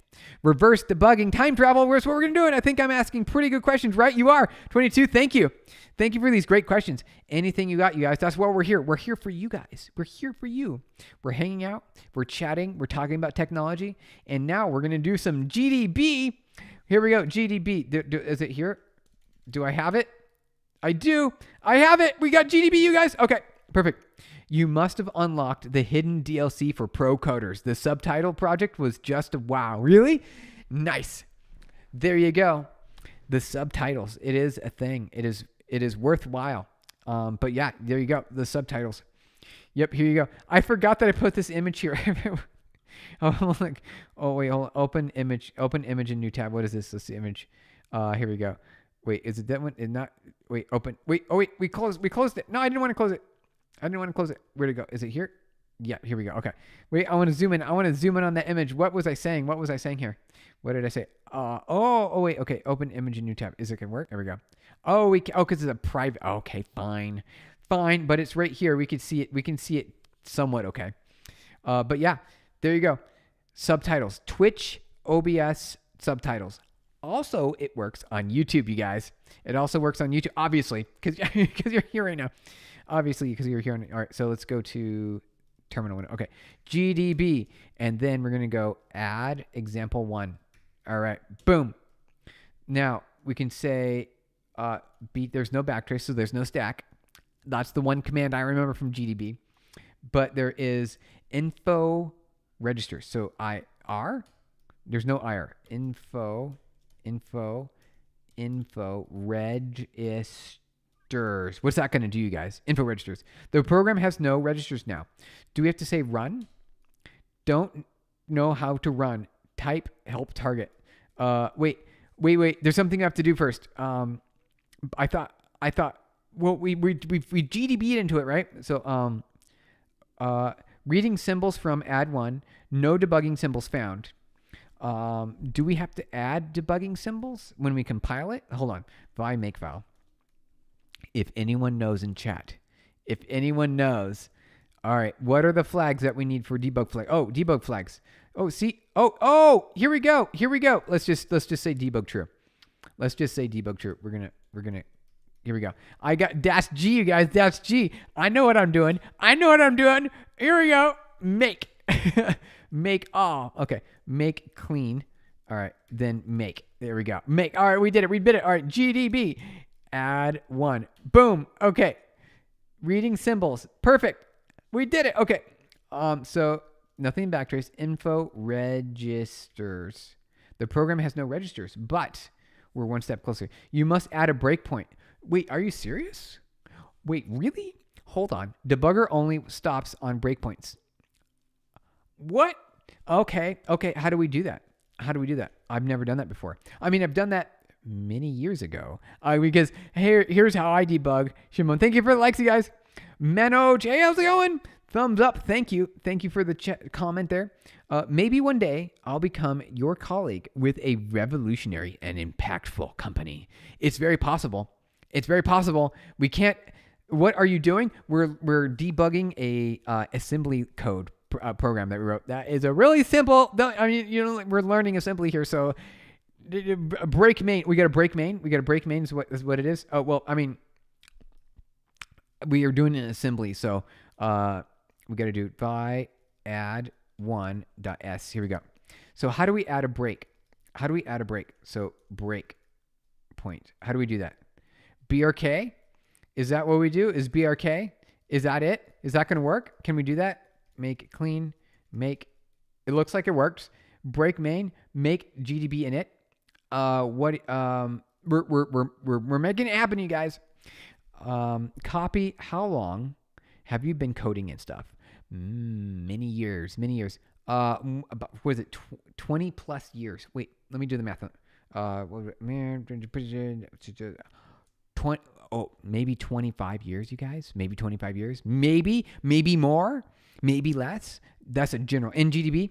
Okay, let's see here. Let's run GDB again. GDB. Add 1. Here we go. Okay, so we have the breakpoint now. It compiled. We added the breakpoint, right? I'm pretty sure we added the breakpoint. Nice. You're the first person I see on stream, YT coding? Really? On you right now? Really? Wow. There we go. Lucifer Morningstar. I saw your TV show, The Devil. I've seen you've got a lot of TV shows there, Lucifer Morningstar. You were a major character in all of humanity. Manoj, run command inside GDB like break main. Run break main. Oh, wait. Oh, function main is not defined. Make breakpoint pending future shared. Why? I don't know. Breakpoint 1 main pending. Info registers. Program has no registers. Then run next, etc., etc. Next. Program is not running. Run. See, now this is where I need help. Oh, actually, what we can do is read the docs, you guys. We can read the docs. I've been using ThinkPad T-Series, a really good laptop.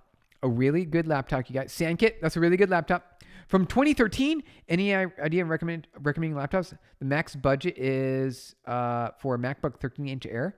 Yeah, go for the MacBook Air. It is going to be on the more expensive side, but it is very performant. It's very fast, and it has a really good resale value. So that's actually a really good idea. SandKit, that is my recommendation. They've always done well for me. The MacBooks work really well. I really like them a lot. I like the MacBooks, you guys. LOL, first time heard of it. LOL, people say it sometimes, realize where it from. Some don't. Yep. Lucifer Morningstar. Some of them don't know. Some don't know, but some do. There you go. But yeah, do a MacBook. I think that's a really good one. Get just one of the M processors, right?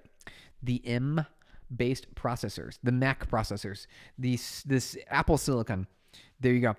GDB, blah, blah, blah. So I don't actually know what to do here. Could think of a name and was just watching TV, Lucifer TV show, looking for a good laptop myself. Zero budget. That's a problem, though. If you don't have a budget, kind of hard. Break MyFile S. Let's see here. What is the file called? What is it? Here we go. So here's the file. This is the file name. Okay. Break that. And then you said, I'm trying to look. And then like a colon, like a number, like 4. That did something. DW form start line used without required section.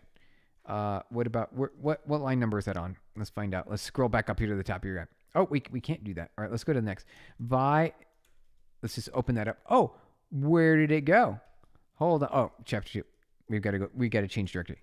Chapter 2. Here we go. We're making things happen, you guys. This is the last thing that we'll do today. Would you ever consider doing code reviews? Yes. Oh, like small MVPs or projects. Okay. So let me check something really quick. Okay. I've checked it.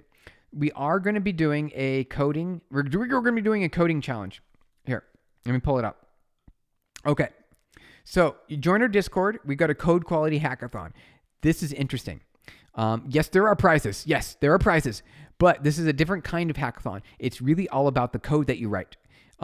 You'll join our Discord, and then we'll have a specific channel. We haven't got it started yet. We're just getting things going. It's a code quality hackathon.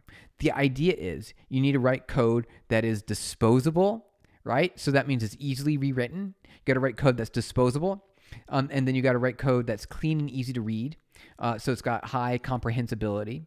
And then there'll be some other patterns. But you'll join our Discord and you'll get entered into the contest, basically the hackathon prize pool, and we'll be judging your code on stream. That's the plan? That's the plan. So this was an idea from someone in Discord, and they're like, "Hey, why don't we do this thing?" I'm like, "Okay, why don't we do this thing? We'll make it happen." And so that's the plan. That's what we're gonna do. Okay. So let me read some more of the chat messages. But yeah, you join our Discord, and that information will be there. Would you, it's a pain. Currently got a 5090 gaming laptop. That's a really good laptop. If you have a 5090 with that GPU in it, but not good for battery life. Yeah, it's definitely not good for battery life. It's good for performance, but not for battery. Running long periods in Linux and other software.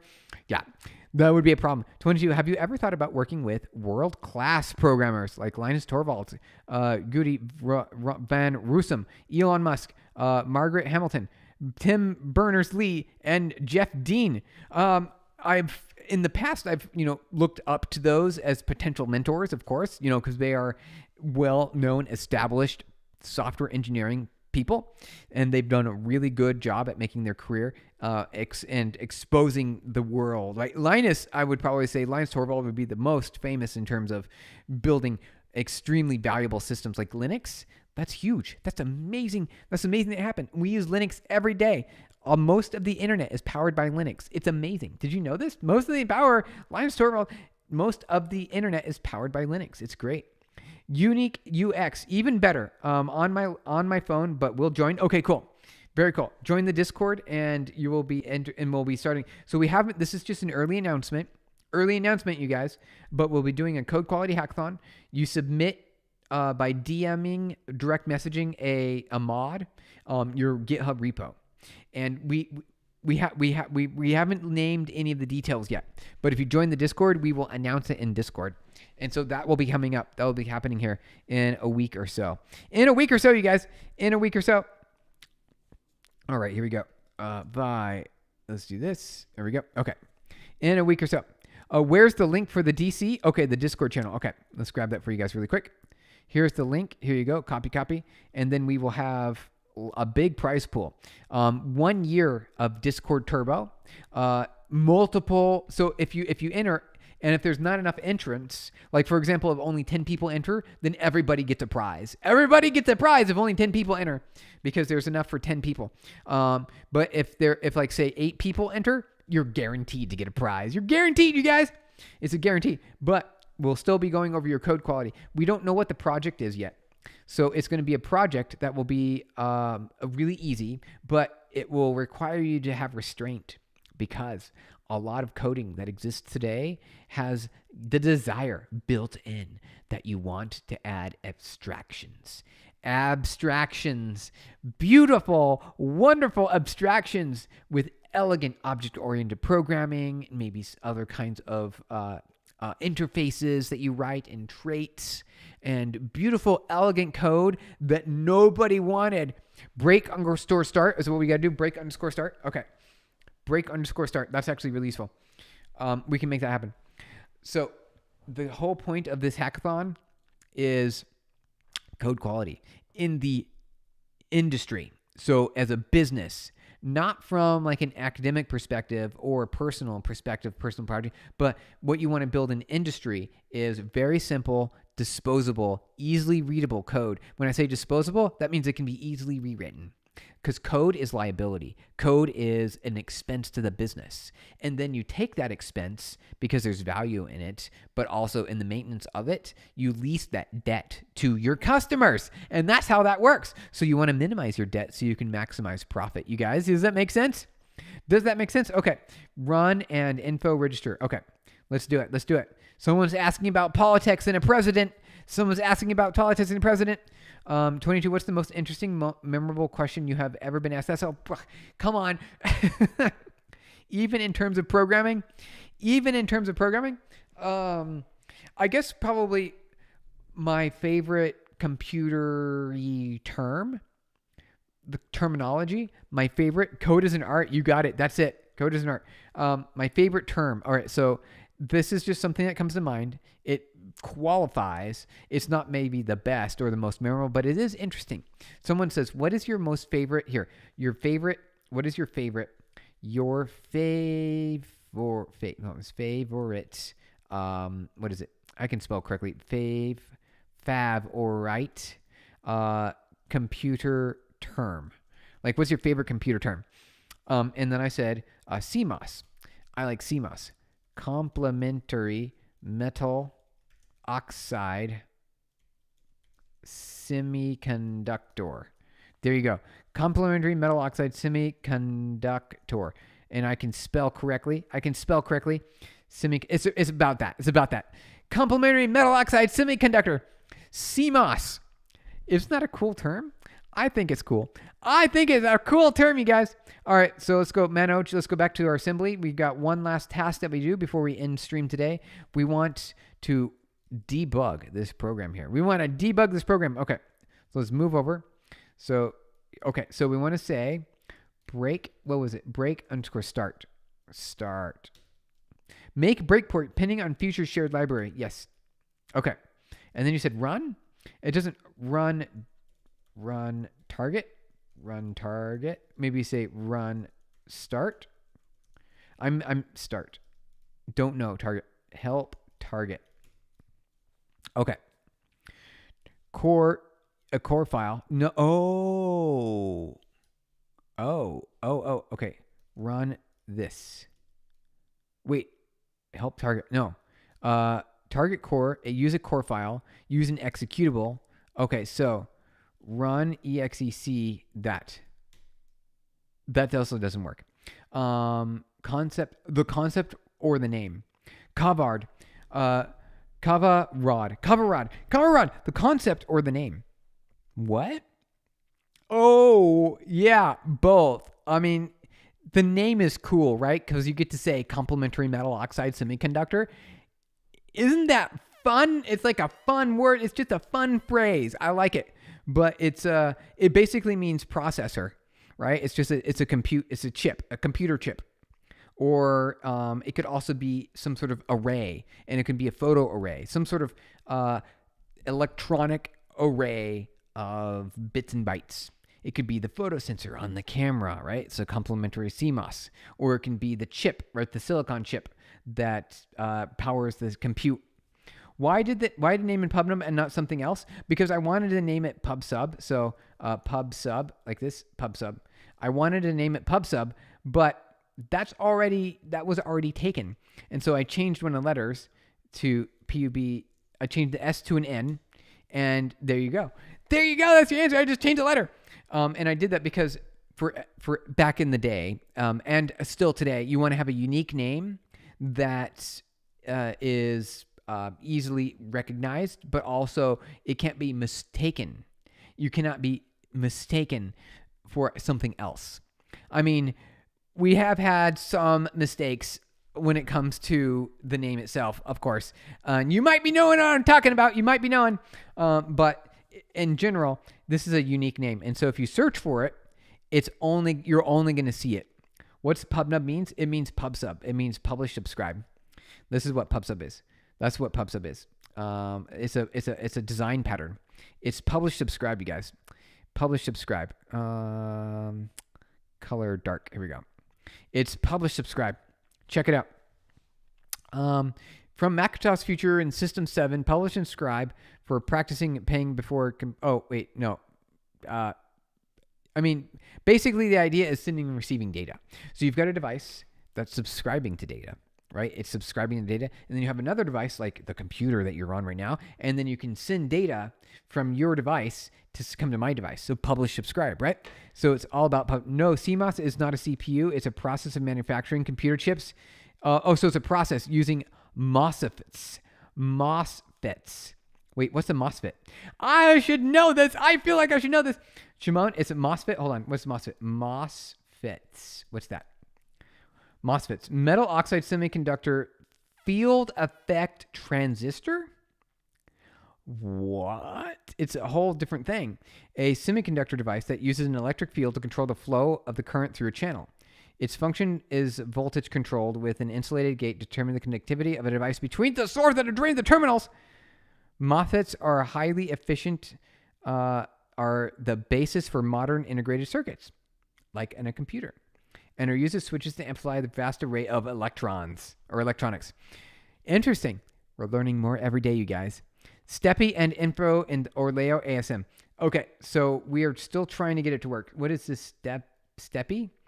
The program is not being run. How do we start? Start, run target, run exec, run target.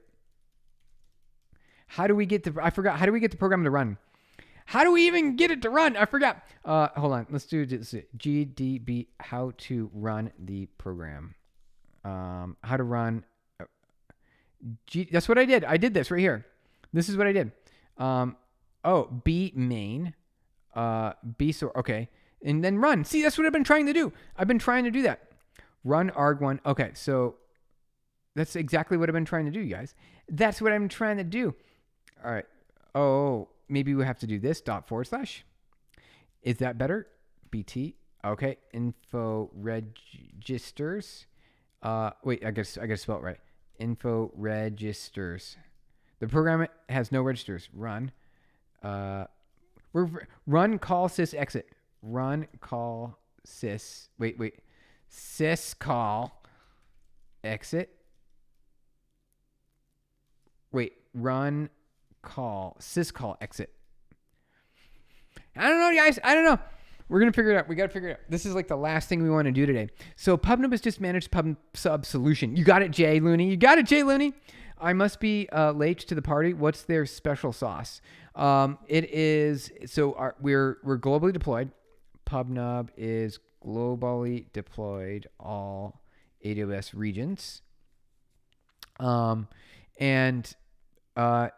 it's basically for message reliability is what it is. So how does it see? There's got to be information here. Really good platform information, overview, core service, global network. Here you go. All right. So it's deployed on Amazon, and your users, that's what it is. So your users connect to the closest region, and we've got some patents, you guys. We've got some patents for high concurrency, and it's all written in C. So that's what the code, that's what I guess the special sauce is. We wrote this message bus in C. Oh, type GDB name of your executable afterwards. Okay, we'll do it, Shimon. We're going to do it. We'll make it happen. So the special sauce is we've just built a really reliable messaging bus over the last decade and a half. With really excellent global latency. Like you can see here, let's open this image in a new tab and we can zoom in on, actually I probably just zoom in on like this. Watch, can we zoom in? There we go. 35 millisecond latency, common average latency across the world, across the entire world. And so we're kind of like a distributed pub sub, if that makes sense. A distributed pub sub. Okay. So Shimon, then run. Okay. So type GDB, name of your executable, after assembling. Okay. That's what we did. Okay. So like this, reading symbols. So we got it. It says reading symbols, and then type run, and then see, it says don't know how to run. Help target. Use core file, use an executable file. That's what exec, no executable file. Let's see here. All right. Oh, it didn't give me a problem. It didn't complain that time, you guys. It didn't complain. But it does like that. It does like that for some reason. Then so how do we do this? After run command, use steppy. Okay. The program is not being run. Steppy. So it must have executed and it didn't. So this is interesting. So we have a breakpoint here, right? We have a breakpoint. How do we do it? So, okay. What we need to do is, so this is the last thing that we got to do today, you guys. This is the last thing we got to do is we want to figure this out. We want to figure it out. How do we get GDB to read the register? I want to be able to see, this is what I want to see. I want to see register 0. I want to see the data inside of register. Can you give us a use case for PubNub? Yeah, so it's a communication. So if you want to build a chat app or a multiplayer game, or if you want to see like a car, like moving on a map in real time, that's what PubNub's for. It's for transmitting data between two different points. In fact, you see these words here on the screen. You see these words on the screen? They're coming from a separate system, but they're being transmitted to you via PubNub. They're being transmitted to you for PubNub at this very second. And you can see that the latency is actually pretty good. It's a pretty good latency. So there you go. There's another use case for you right there. Let's see if we can throw some more use cases up there. I'm pretty sure. Platform, core services, decisions, integrations, solutions. Here we go. Live ops, edge messaging, gamification, moderation, app elements, IoT device control. This is a good one. Here, this one's fun. Check this out. So you can cross firewalls. It doesn't matter what the firewall is. Are you in a double NAT? Try using list. Okay, let's try it. List. Oh, we got something. DW form line stripped used without required section. Help. Okay. Alias, breakpoints. Here, so breakpoints. Undefined, breakpoints, type help. Data. Nope, nothing there. Obscure. Nope. Stack. No. EXEC. Stack. No. Okay. Status. Nope. Okay. Try help. We're trying, you guys. We're trying. We want to make it work. I want to see. This is what I want to see. This is the goal. I want to see register 0, W0. I want to see register W0, you guys. Register W0, and then we'll end. Then we'll have to end the stream. So this is the last thing we're doing today, you guys. This is the last thing right here. I want to see W to be. I want to see the value of W0. So how do we do that with GDB? Okay, let's ask the internet. Okay, so let's ask the internet. Okay, here we go. So we have an assembly ARM64 built and linked a binary using GDB. How to see value of register W0. Okay, let's see if that works. So, Jay Looney, so is the Pubnub Global Network like BGP, Anycast, or any DNS routing? Yes, in a way it is. You're totally right. So, from Pubnub's perspective, we are very similar to BGP and DNS, but all those things are lower level communication protocols.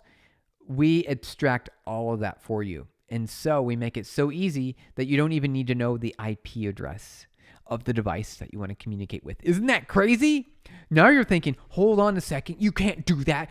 That's not how the internet works. Well, we made it work that way. We made it work that way, you guys. You don't even need to know what the IP address is of the device that you want to communicate with. We made it super easy. And you get to define the communication channels. You get to define it. So if you go into developers, check this out. Check this out really quick. Go to developers. Let's do JavaScript, and then we do this. Watch. Okay, so you add a listener, and then you add a channel. So like say right here, hello world is the channel. So you add a channel and you subscribe to that channel, and then anytime you get data, it'll come here in your listener. Right? Could you post the makefile to Discord? Yeah, I will. I'll post the makefile to Discord. I'll do that right now. Here, check this out. Watch this. This is really cool. CD chapter 2, 02, and then you go cat make pipe pb copy. Boom. Did you know you could do that? Did you know you could do that on the terminal? I did, because I just here we go. Okay. Then you go. This is make file. I'll like that, and you paste it in, and there you go. There's the make file, you guys. Debug flags. I have the debug flags right there. -G. It's there running. Debug flags, you guys. Okay. Let's go back over here. Okay.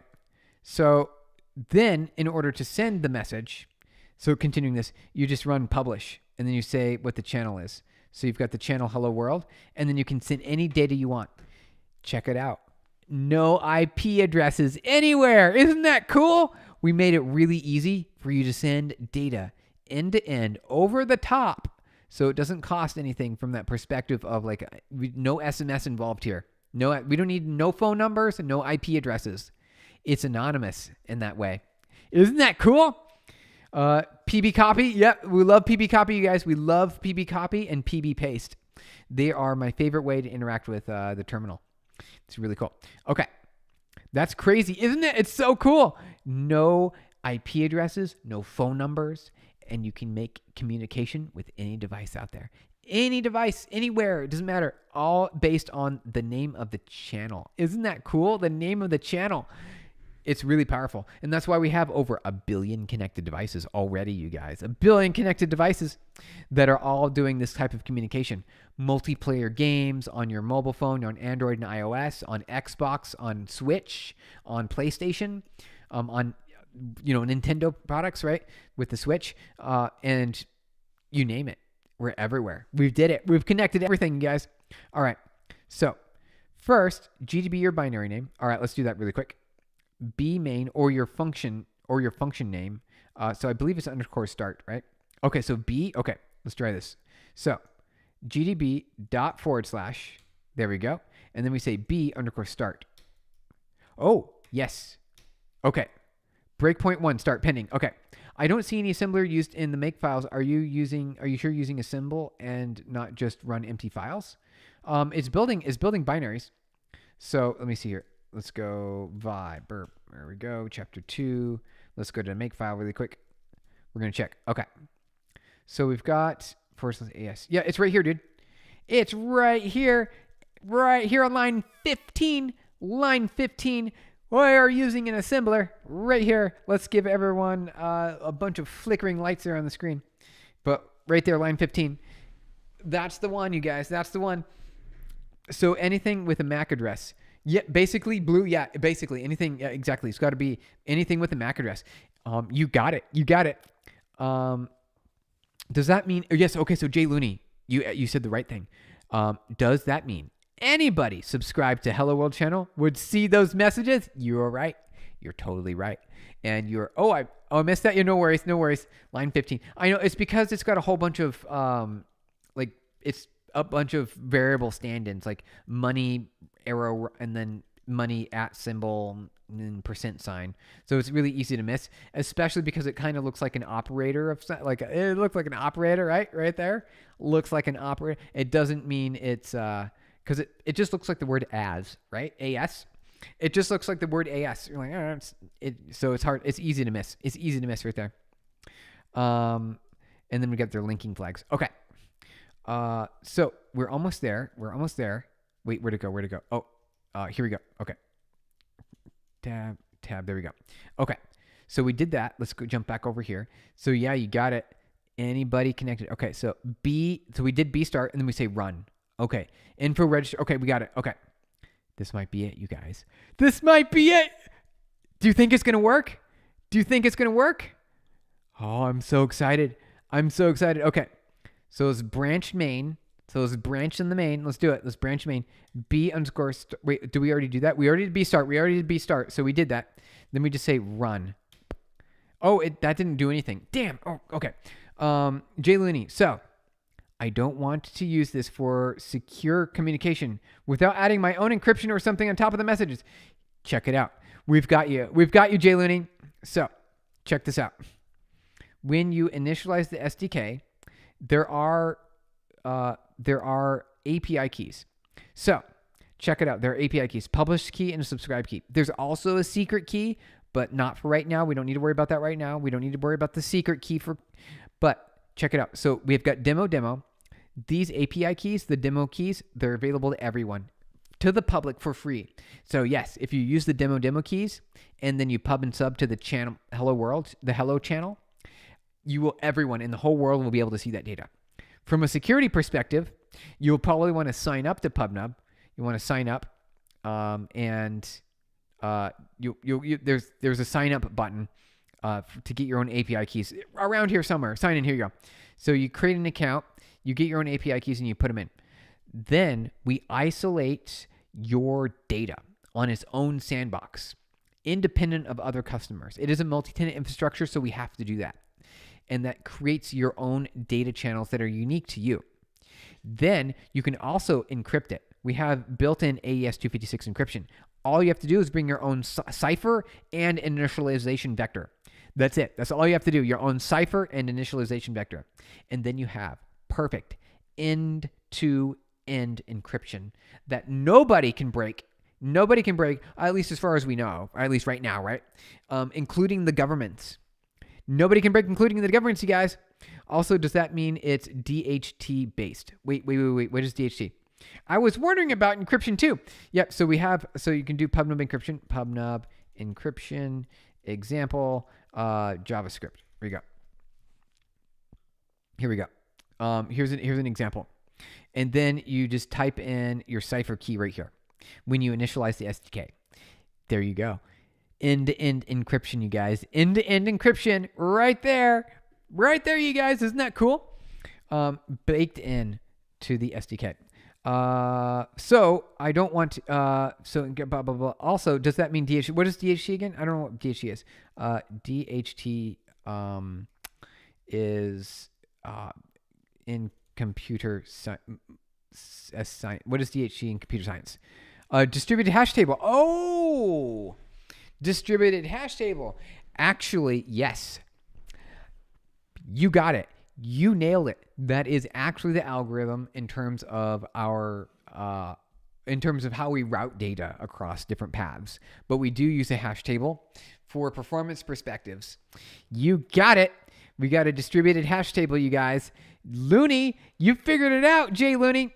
Mossad entered the chat. You got, okay. All right. So we're almost done. We're almost ready to go. We make breakpoint pending on future shared library. Breakpoint start pending. Run, didn't do anything.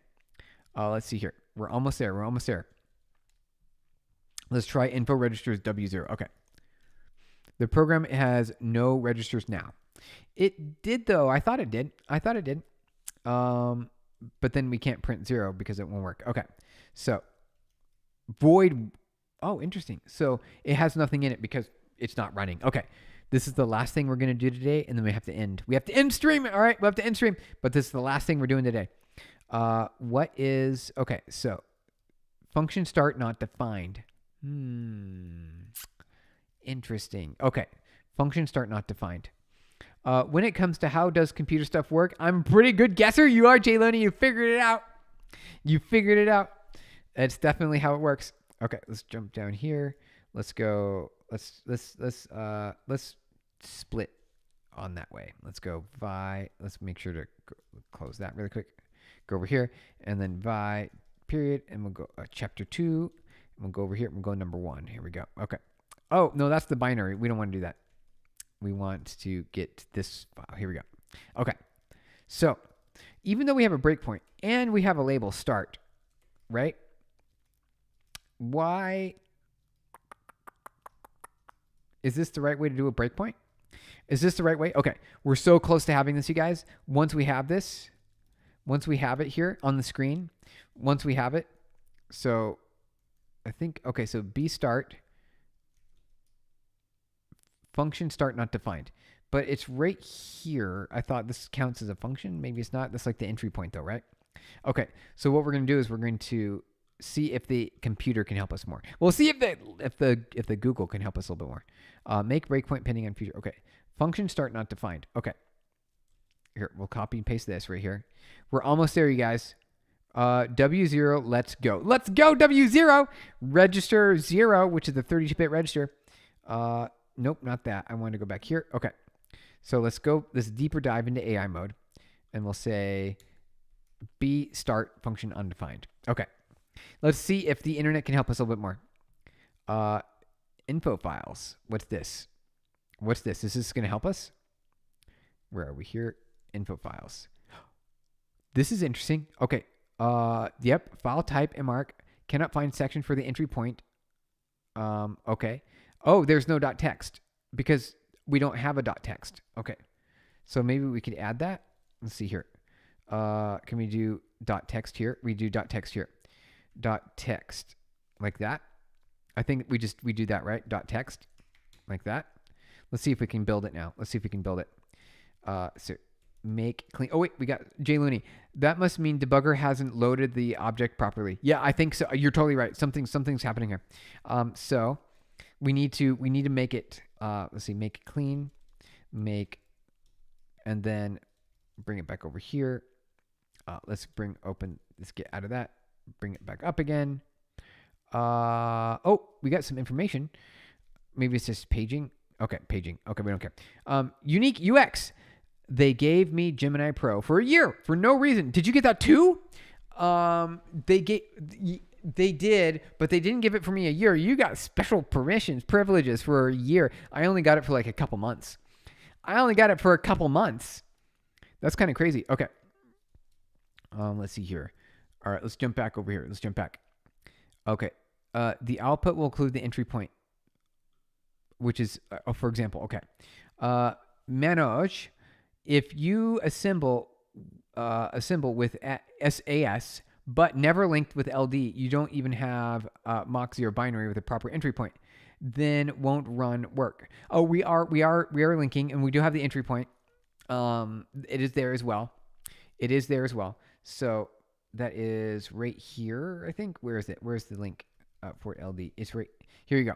So this is where we link, and our program is right here. So we're running LD, and then /_start is the entry point right here. So it is working, and it runs, and it actually does work. You have a Pixel phone, maybe that's why. Gotcha. Okay, no worries.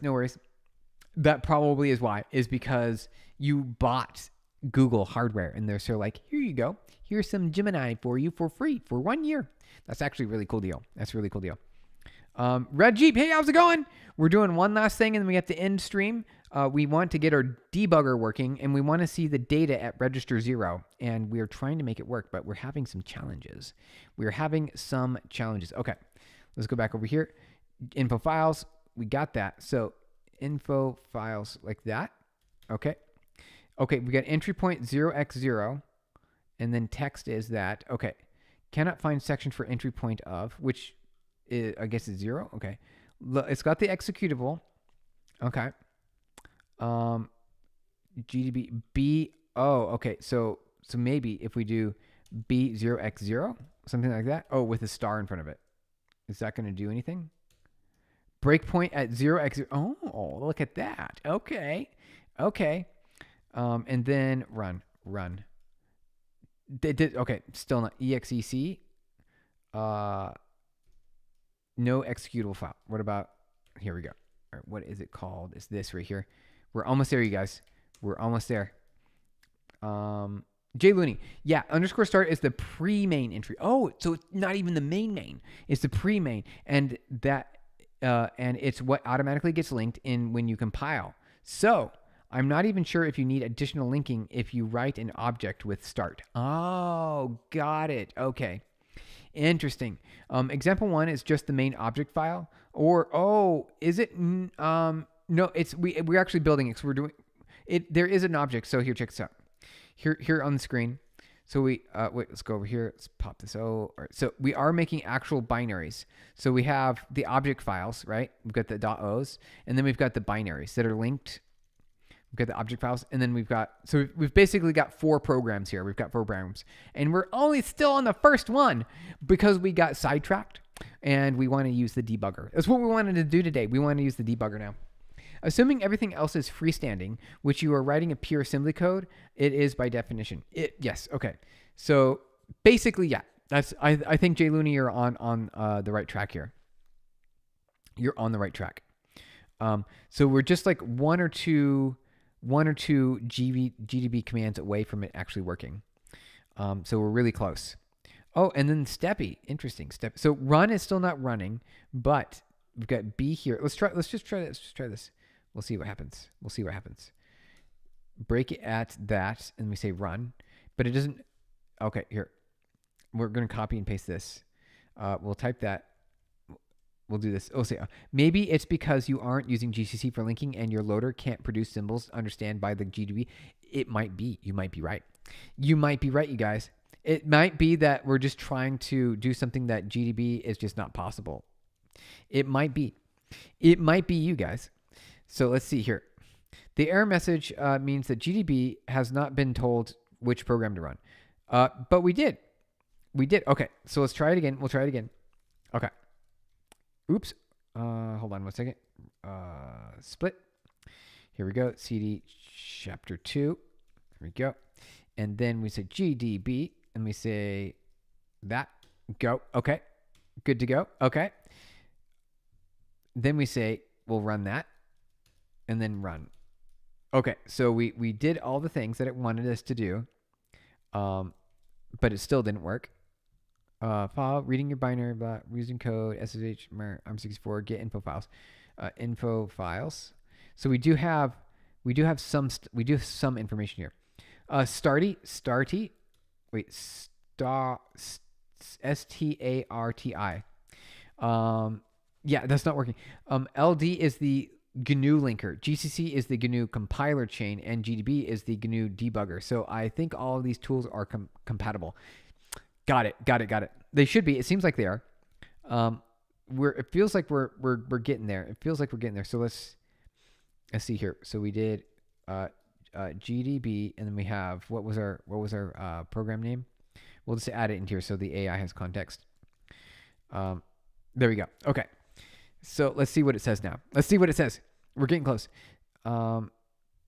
So we did this part. That part's good. Then we run info files. and then look at entry 0x4b. Okay, let's try this really quick. Okay. Okay. So how do we do that? Show me the assembly code. Yeah, okay. Here's the assembly code. It's right here at the bottom of the screen. So you can see it right here. It's basically this. It's right here. So we've got global start here. I'll make it so it's a little bit easy to read. Like that, like that. Actually, I think it has to go like, do we have to do it like that maybe? Maybe we can do it like that. Actually, I don't know. Maybe this is important. And then here, let's close that out here. Get rid of this. Get rid of that. So now it's all on the screen. Now you can see it all. You can see everything. That's it. Those are not thing. Don't need to worry about that. Don't need to worry about that. Okay. So here you go. It's a very simple assembly program. Very simple. Like super duper simple, you guys. It's so simple. I can't see anything. Oh no. Oh, because of the, oh, sorry. It's because of this here. Let's hide that. Let's hide the text. Okay. There you go. I apologize. I'm like looking, I'm like, it's right there on the screen. You can't see it. What are you talking about? Okay. Now you can see it a little bit better. Here you go. So there it is. It's right here. Very simple. Super clean. Super easy. No challenges had whatsoever. No challenges there at all. So let's quit this. Okay, so make clean, make, and then it does. So you can see the binary is here. Here's the binary.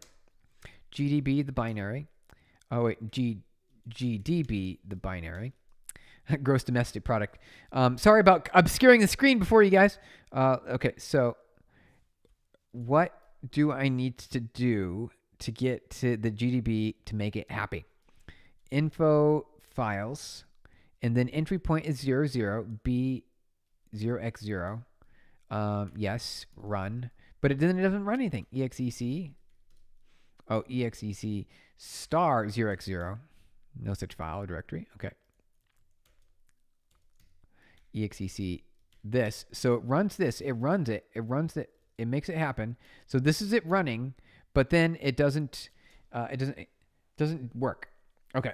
So let me see if we can copy and paste this as well into our. Okay, Jay Looney. You could also have a .data and a .bss section preceding your .text. They shouldn't be required, especially with no contents, but store data. And okay, so let's add the .data. .data. And I don't know about the BSS. Let's try it. .bss. Okay, let's add those. Okay. So we will quit, and then we'll say make clean, and we'll say make. And ls. Okay, so it works. It still built it. So it built it. Okay, so GDB example 1. All right, run. Okay, nope, didn't like that. Okay, so it runs, and then what about info files? Oh, look. Check it out. Okay, so it's got some labels here. Check it out. It's got some labels. Check it out. We got some labels. Very interesting. Look at that. Look at that. We got some labels, you guys. We get some labels. We're making a little bit of progress. You have no clue? LOL, no worries. Try typing disassemble_start. Okay, we're going to try it. We're hacking the system now, you guys. We're hacking the system. All right, let's type disassemble_start. Undefined command. Did I type it wrong? Maybe I typed it wrong. Disassemble undefined command. It does not seem like we have such a command available to us. Thank you for the likes, you guys. .bss, Jay Looney, is a block start symbol. It's just a pointer to a pre-allocated chunk of memory. Okay, gotcha. Info files. So let's see. This is the last thing we're going to do, you guys. This is the last thing. Sorry, typo, disassemble. Okay, that's it. Okay, thank you. All right, let's do it again. All right, DIS. There's only one S in disassemble. You know, you guys, you could say, hey, Steven, you've been doing this for how many years now? How many years have you been doing this technology thing? 2 S's? I thought it was, or it's the 2 S's are in a different spot. Okay. disassemble_start. It did something. Error. DW form line stirp used without required section. Okay. Missing correct exit syscall for Linux on ARM? No, I think that's correct. I think that's correct because it works and it doesn't crash and it doesn't have any errors. But yeah, this is the syscall for it's 80, right? X80 or one syscall system member call determining the program, and then we just call syscall to exit, something like that. X16. Okay. No, missing correct exit syscall. Yeah, I think we're okay there. We're on the last stretch here, guys. This is the last thing we're gonna do. If we can get the debugger to show us what is inside register W0, we want to see what's inside W0. This is the last thing we're gonna do today. You guys. If we get it, we're good to go. All right, let's go back to Google really quick. Info files B star run. It keeps saying the same thing. Print money zero. Or print info registers. Let's try this. Let's try that, see what that does. It's probably not going to do anything. The program has no register now because it's not running. Jay Lenny, you don't need to have the correct exit code, especially for a debugger to work. You can simply have a horribly wrong exit code and it will crash at the end of the program. No issues there. Okay, cool. Yeah, that totally makes sense. Lock in UNC. Lock in UNC. I don't think that's actually a thing, but lock in UNC. Not a thing, but you might be talking about something else. You might be talking about locking in UNC. All right. Thank you for the likes. We're so close, you guys. We're so close. We have just a few things. All right. Let's start this over. Let's redo it again. Let's redo it. Is there a clear button? New chat. Okay. Paste. No. Here. We want to. Okay. We don't have that, but we do have that. Here, we're going to copy and paste. We're going to copy and paste these things here. Info files. Here we go. Let's copy and paste. Info files right here. Okay. Try it with sudo. Yeah. It said something about permissions. Did it really? Do you need sudo? Is that because of reading memory and data or something like that? Do I need to use sudo? Lock in uncle. Okay, where the uncle is a endearing term. Okay, gotcha. Lock in uncle. Got it. Endearing term. Makes sense. Okay. Do you really think we need to do sudo? Okay. Sudo. Typing password. Okay. So we sudoed it. Info files. Run. Nope. See, I don't know for sure, but exec, so it runs. It's running, but you shouldn't need sudo. Yeah, I didn't think so. Just ran out of ideas. Okay. No worries. We'll get out of that. Okay. So we're really close. So what I want to do is info registers. Wait, info files. Okay.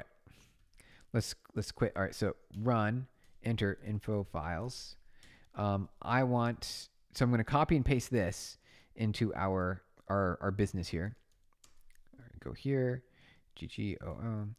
paste. Nope, set paste UO. There we go.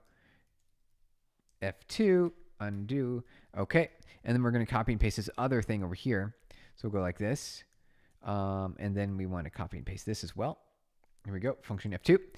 If you have permissions to run the program, run the debugger, and then the XE, you don't need sudo. Okay, gotcha. That makes sense. I was wondering maybe like from a sudo perspective, in terms of accessing specific memory registers and things like that with the debugger, like maybe the operating system was like, you can't do that. You can't read memory where you shouldn't. I'm going to figure out how to join your Discord and write a blog post about some assembly stuff, including this. Really? Okay. Very cool. Here, so let me paste this into the chat here really quick. Let me paste this into the this here. Let me zoom out so you guys can see a little better. There, and then I need help. Debugging register W0.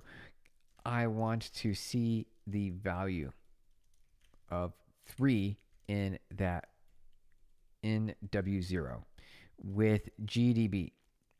Okay, let's see if we got it. Okay. Are you setting a breakpoint at start prior to running it? Jay Looney? I'm setting it right after. So here, let's check it out. So I'm pretty sure, isn't this how we do a break? BRK? Maybe we're doing it right. Maybe we're doing it wrong. I don't know. I don't know for sure, but we're doing BRK right here. Breakpoint right here. So we start, we do the addition. W0 is now 3. And then we breakpoint. And then we do a break. So we got start, and then we set the data. All right, let's see here. Let's see what Gemini came back with. Okay. Disassemble start. Someone was saying that earlier. We're trying to. Okay, so to inspect the value of register 0 in GDB after the add instruction, you need to set a breakpoint at the BRK instruction. Run the program and then examine the register. Here are the GDB commands to achieve your goal. Disassemble the code. First, confirm the exact address of the add and BRK instructions. Okay. All right. I think you need to break _ start and then run the program. Oh, the BRK is in the code before you even open the debugger. Okay. Adding move X8 number 93 before service 0 is a safe step. I don't know about that. Manoj. I don't know about that. I know what you're trying to say with X8, but it's actually X16, and number 93 is a very specific operation that you have. I don't even know what that is. What is SVC 93? What is SVC? SVC number 93 system call. What is that? What is 93? Supervisor call. Okay. What is that? Can refer to different depending on the context. What are you trying to get it to do? ARM64 instructions. Yeah, but what is it? Net backup database server is down error. Yeah, I don't know, but I'm not going to try it. I'm not going to try that one. Okay, let's try disassemble start. You could also skip the debugger and set the exit code to the register to check if it's working. Oh, the exit code. Oh, that's actually a really good idea. You're smart, Simone. You got some smartness there, don't you? Okay, so then we should be able to see what the exit code is in that case. Okay, let me try this really quick. So that still doesn't work. So I tried running this. So I'm going to do exactly that. We're going to do that. Okay. So this is syscall number 1 to terminate the program. And then you call service 80, which, so can we say W0 here is what you're saying? Like this, W0, like that? We can do something like that. Is that what you're saying? Do service W0, supervisor call 0. Tyler, hey, how's it going? We're just at the end of the stream here. We need to solve this one problem. I want to see the value of register W0. That's the one thing we want to do. W0. That's the last thing we got to do, you guys. The last thing. All right, make clean. Make. Oh, we got an error. It doesn't like that. We're not happy with that. Okay. So how do we do that? So number 1 is a syscall to terminate the program. Call the kernel to terminate the program. And then can we just say, we'll say number 1? Is that the same thing? Okay, so that's 1. But I want it to be a W0, but it's not. It's not working. Do we have to do it like this? Something like that? Is that going to be a thing? Nope, doesn't like that. Oh my God, Assembly, what's the death of me in university? Devin? Yeah, I know. We're having some challenges here. It's been 20-minute long end of stream. I know, Jay Looney, because we're doing assembly and we're learning it we don't know it very well, and we're trying to get the debugger to work. What if we put 3?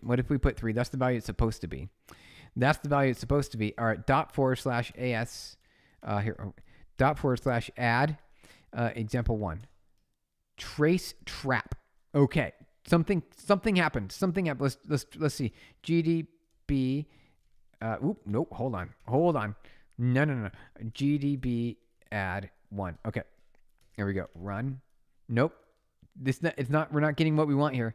We're trying. Oh wait. What was there? Was there a show something there? Show configuration? What is this? Show configuration. Okay. Interesting. Got it. Okay. Info files. Okay. We're only learning a few things. Yo, Tyler, what's up? Okay. What's going on here? Let's see if maybe you can help, Devin. Okay. What we need to do is we want to print out the value of W0.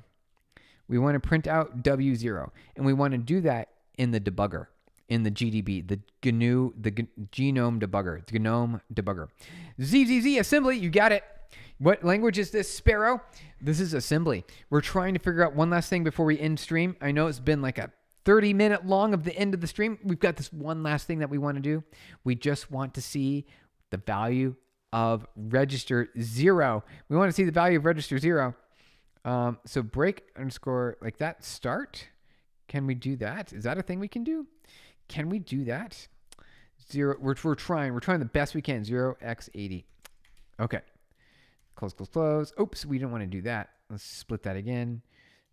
CD chapter 2. We're learning assembly, you guys. We're learning. Set x to w0. X is the first parameter. Oh. Okay. Gotcha. Okay. So how do we do? So we do. Is it MOV x0 w0 like that? Something like that.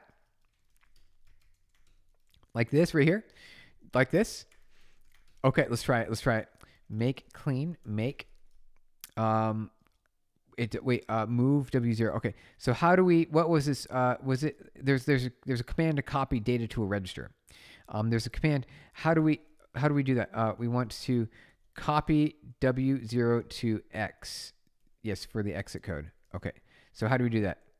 Move. Yeah, see, it's what I did. Move x to z. That's what I did. It doesn't like it. But also it might not like the breakpoint. Break. Let's see. Hold on. What's this? Break. Here we go. Like that. And then redo. Paste. Go over here. Close that. Okay. See if that works. Okay. So it's still having a problem. But W0 is already part of X0. And is it? Okay. X0. And you forgot to set a proper value, so it kind of already is set to the exit call. Oh, it is. Okay. So it's already set. Okay. So then we don't need to do that. So W0, we're already doing it. It's already happening, you guys. W0 is already being passed as the first argument in the system call of the supervisor call. So we're already there. Set, undo, set, no paste. Okay. So we're very close. Are we though? I've been saying that for like 30 minutes. You can mix W and X1 in one statement. Okay. How do we do that? Yeah, move X8 to 93. Are you sure, Manoj? Are you sure? I don't know about that. I don't know. What are we doing here? Sid Q, we need your help. We're trying to do one last thing before we end stream. We're trying to print the value of register W0 in GDB. So we got GDB, and then we've got our ed example right here. And then, no such file because we have to remake it. There we go. Okay. Okay. So now we've got it here. And we go info files. So we know it's there. We recognize that GDB is attached to it and is very happy because we have this information here. So that information on the screen lets us know that we're at least in the right spot. But we want to print out the data in W0 in the first register, the first 32-bit register using GDB. How do we do it?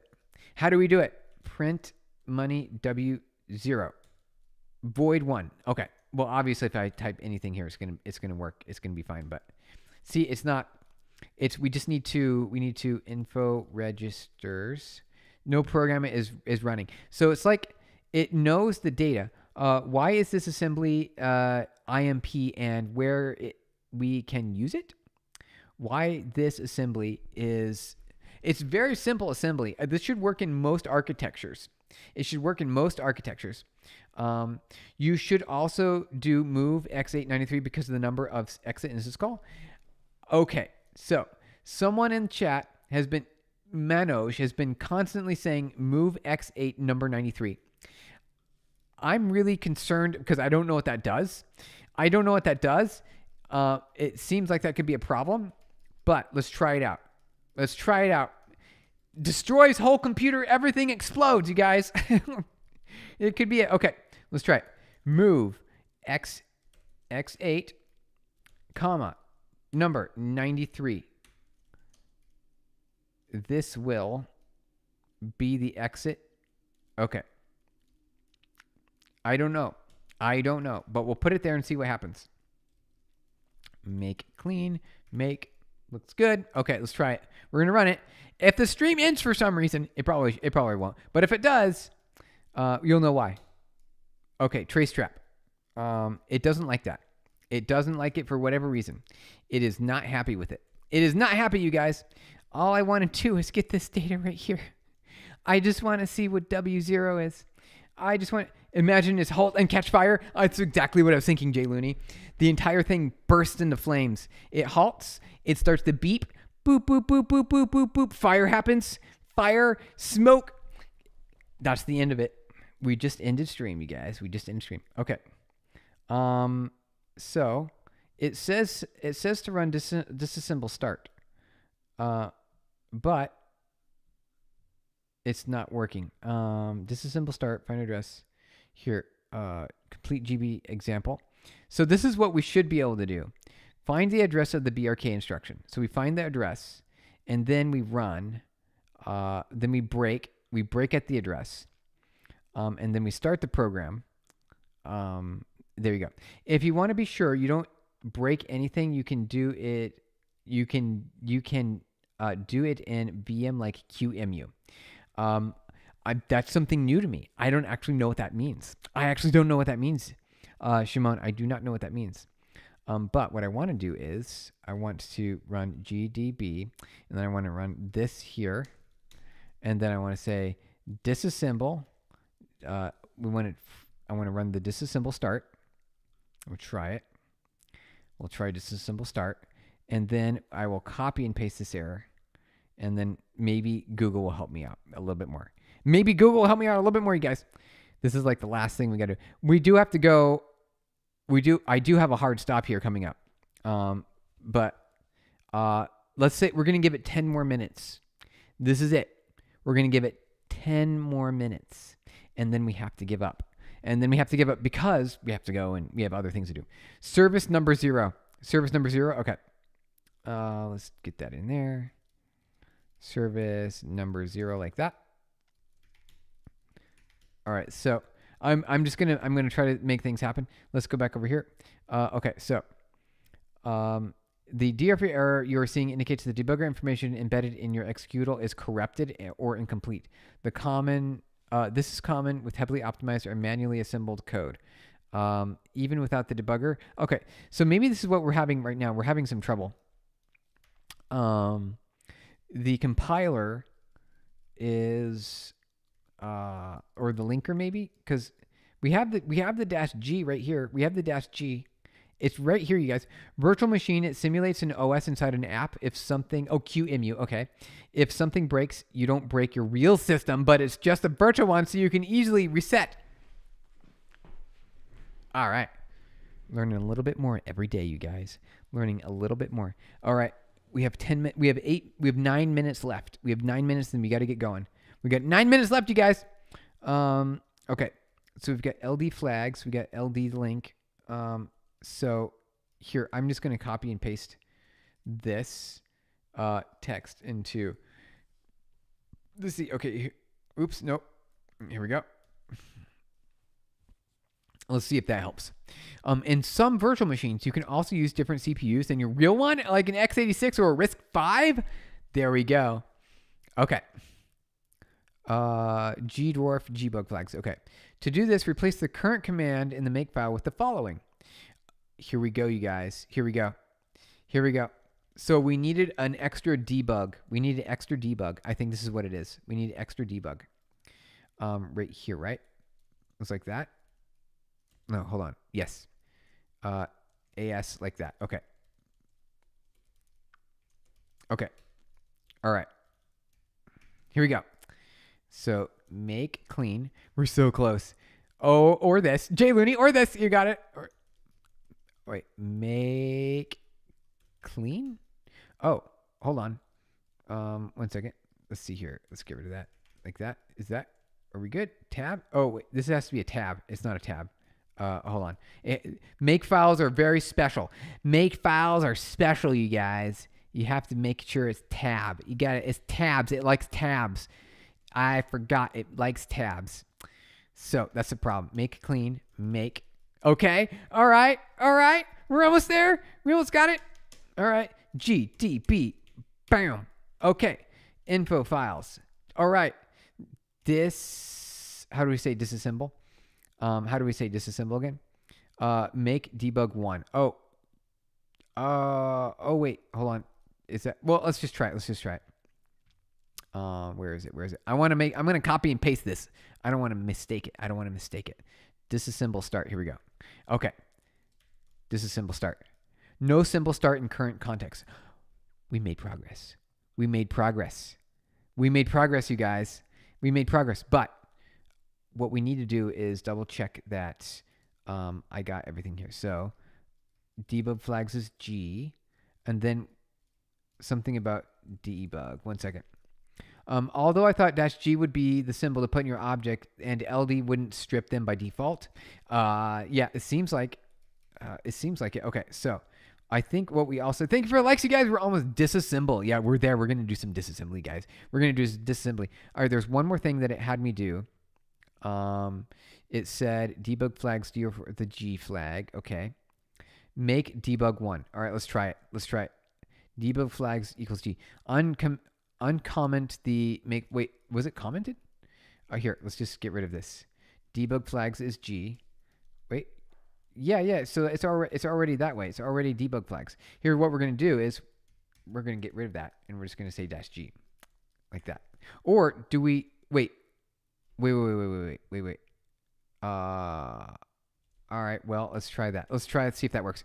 Oh, damn, you're learning assembly? Ollie, yeah, we are. We're learning assembly. For some reason, my comment keeps vanishing, but break, start, and then run is how I would typically do it. Okay, break, start. Okay. Let's see if we can do it. Make, clean, make. Looks good. GDB. All right. Okay, 1 second. Grab the exact name of the file. There we go. And then you say break _ start. And then run. So that didn't quite work. All right, here we go. Question mark.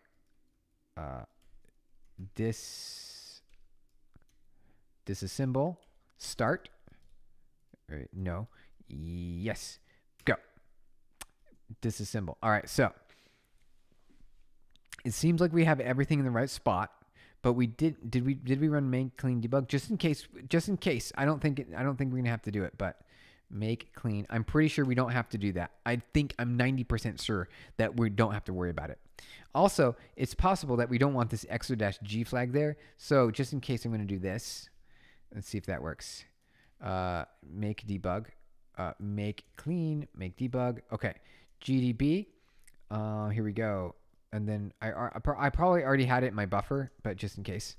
There we go. I'll say info files. So we're looking good there. We're looking good. So make clean, make debug. All right, so we got all that stuff there. We're almost there. We have 4 minutes left, you guys. We got 4 minutes. We got 4 minutes left, you guys.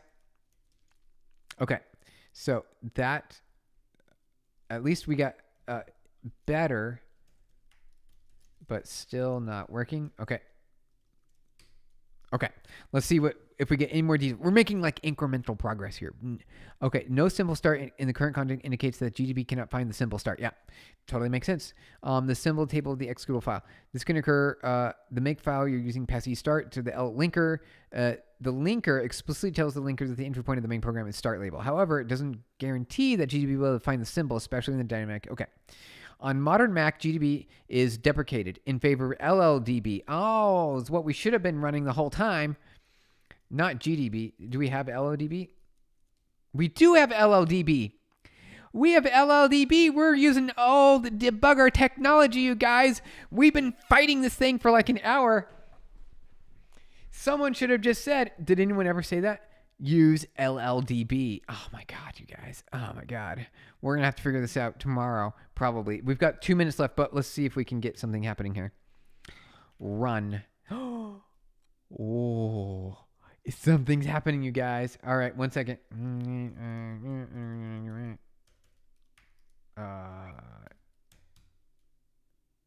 Okay. Would you like to access your desktop folder? Yes. You guys, we did it. Okay, we were using the wrong debugger. You guys, you're supposed to chat. You're supposed to say, hey, Steven. Hey, Steven. You're using the wrong debugger. You need to use LLDB. Why are you using GDB? What's wrong with you? Well, hey, guess what? It's because I'm used to GDB, and I've known about GDB, and I use GDB a lot for many years, and I didn't know that LLDB was a different thing. I figured you were using GNU toolchain for a reason. Yeah, exactly. All right, check it out. So we got it. We did it. Break. Look at you guys. This is so cool. Okay. Now we're doing better. Good job. Now we're doing better. And we did it in our time limit too, you guys. We had 2 minutes left. Okay. Can we print W0? Print W0. Can we do it? Unsigned integer. It's not 3, but you know what? It's a number. I'm perfectly happy with that. Oh, please tell me. What are you doing, Samir? We did it. Oh, we did it. We are happy now. See, this is the moment. This is why you do software engineering, you guys. This is the moment. You struggle, it doesn't work. You try to get it to work, it doesn't work. Hours go by. Problems are not solved. And then eventually, it finally works. Like Simone. Eventually, it finally works. We did it. You guys, we did it. We did it. Okay. I'm happy with this. I think that counts. This counts as victory. Thank you, everyone, for joining. So join. We did assembly today, chapter 2. Lamau is the value, but just a few billion wrong. It is. I know. It's like it's not even close to 3. It's nowhere near 3. We obviously something. We got to do something different. But I want this for my banking software. We can turn you into a billionaire this way. This is how you become a billionaire. Thank you guys for the likes. Appreciate it. We did it, you guys. We did it. We've succeeded. We've succeeded. We got the debugger to work. We did it. Now we're off to the future. We have to get going. We did our stream today. It was a lot of fun having all of you here on stream. We'll be back tomorrow with more assembly probably because this is a lot of fun. This is why we do software engineering. These kinds of moments when you have the breakthrough. All of a sudden, you were struggling, but guess what? We made friends along the way, right? We learned about different debugger commands, like the disassembler command and the file info command and the info registers. Info registers, right? Or info is not a command in LODB, so we have to learn something different now, right? We have to learn something different. We have to figure it out. We got to figure it out. Where is it? Where file, info, registers. Let's see, target, thread, assembly. Here we go. Let's see. Register. Okay. Register. Register info. Okay. Info. Oh, wait. Takes exactly one argument. Reg name. W0.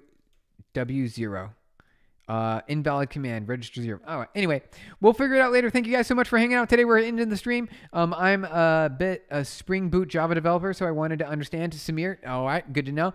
We were just working with assembly. Today. Thank you for everyone for hanging out. We figured it out to a point that makes me happy. Where you know we did some things that we got close enough. We've made progress and we figured it out.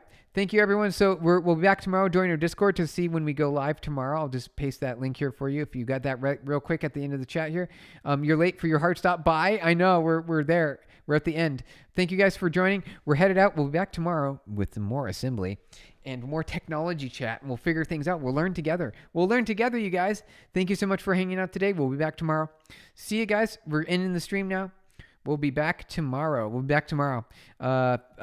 See you guys tomorrow, or subscribe if you're interested in the live for tomorrow. More assembly. We'll be learning together. We'll figure it out together. All right. This is why we're in software engineering, to figure things out. Bye guys. See you guys tomorrow. We'll be back tomorrow.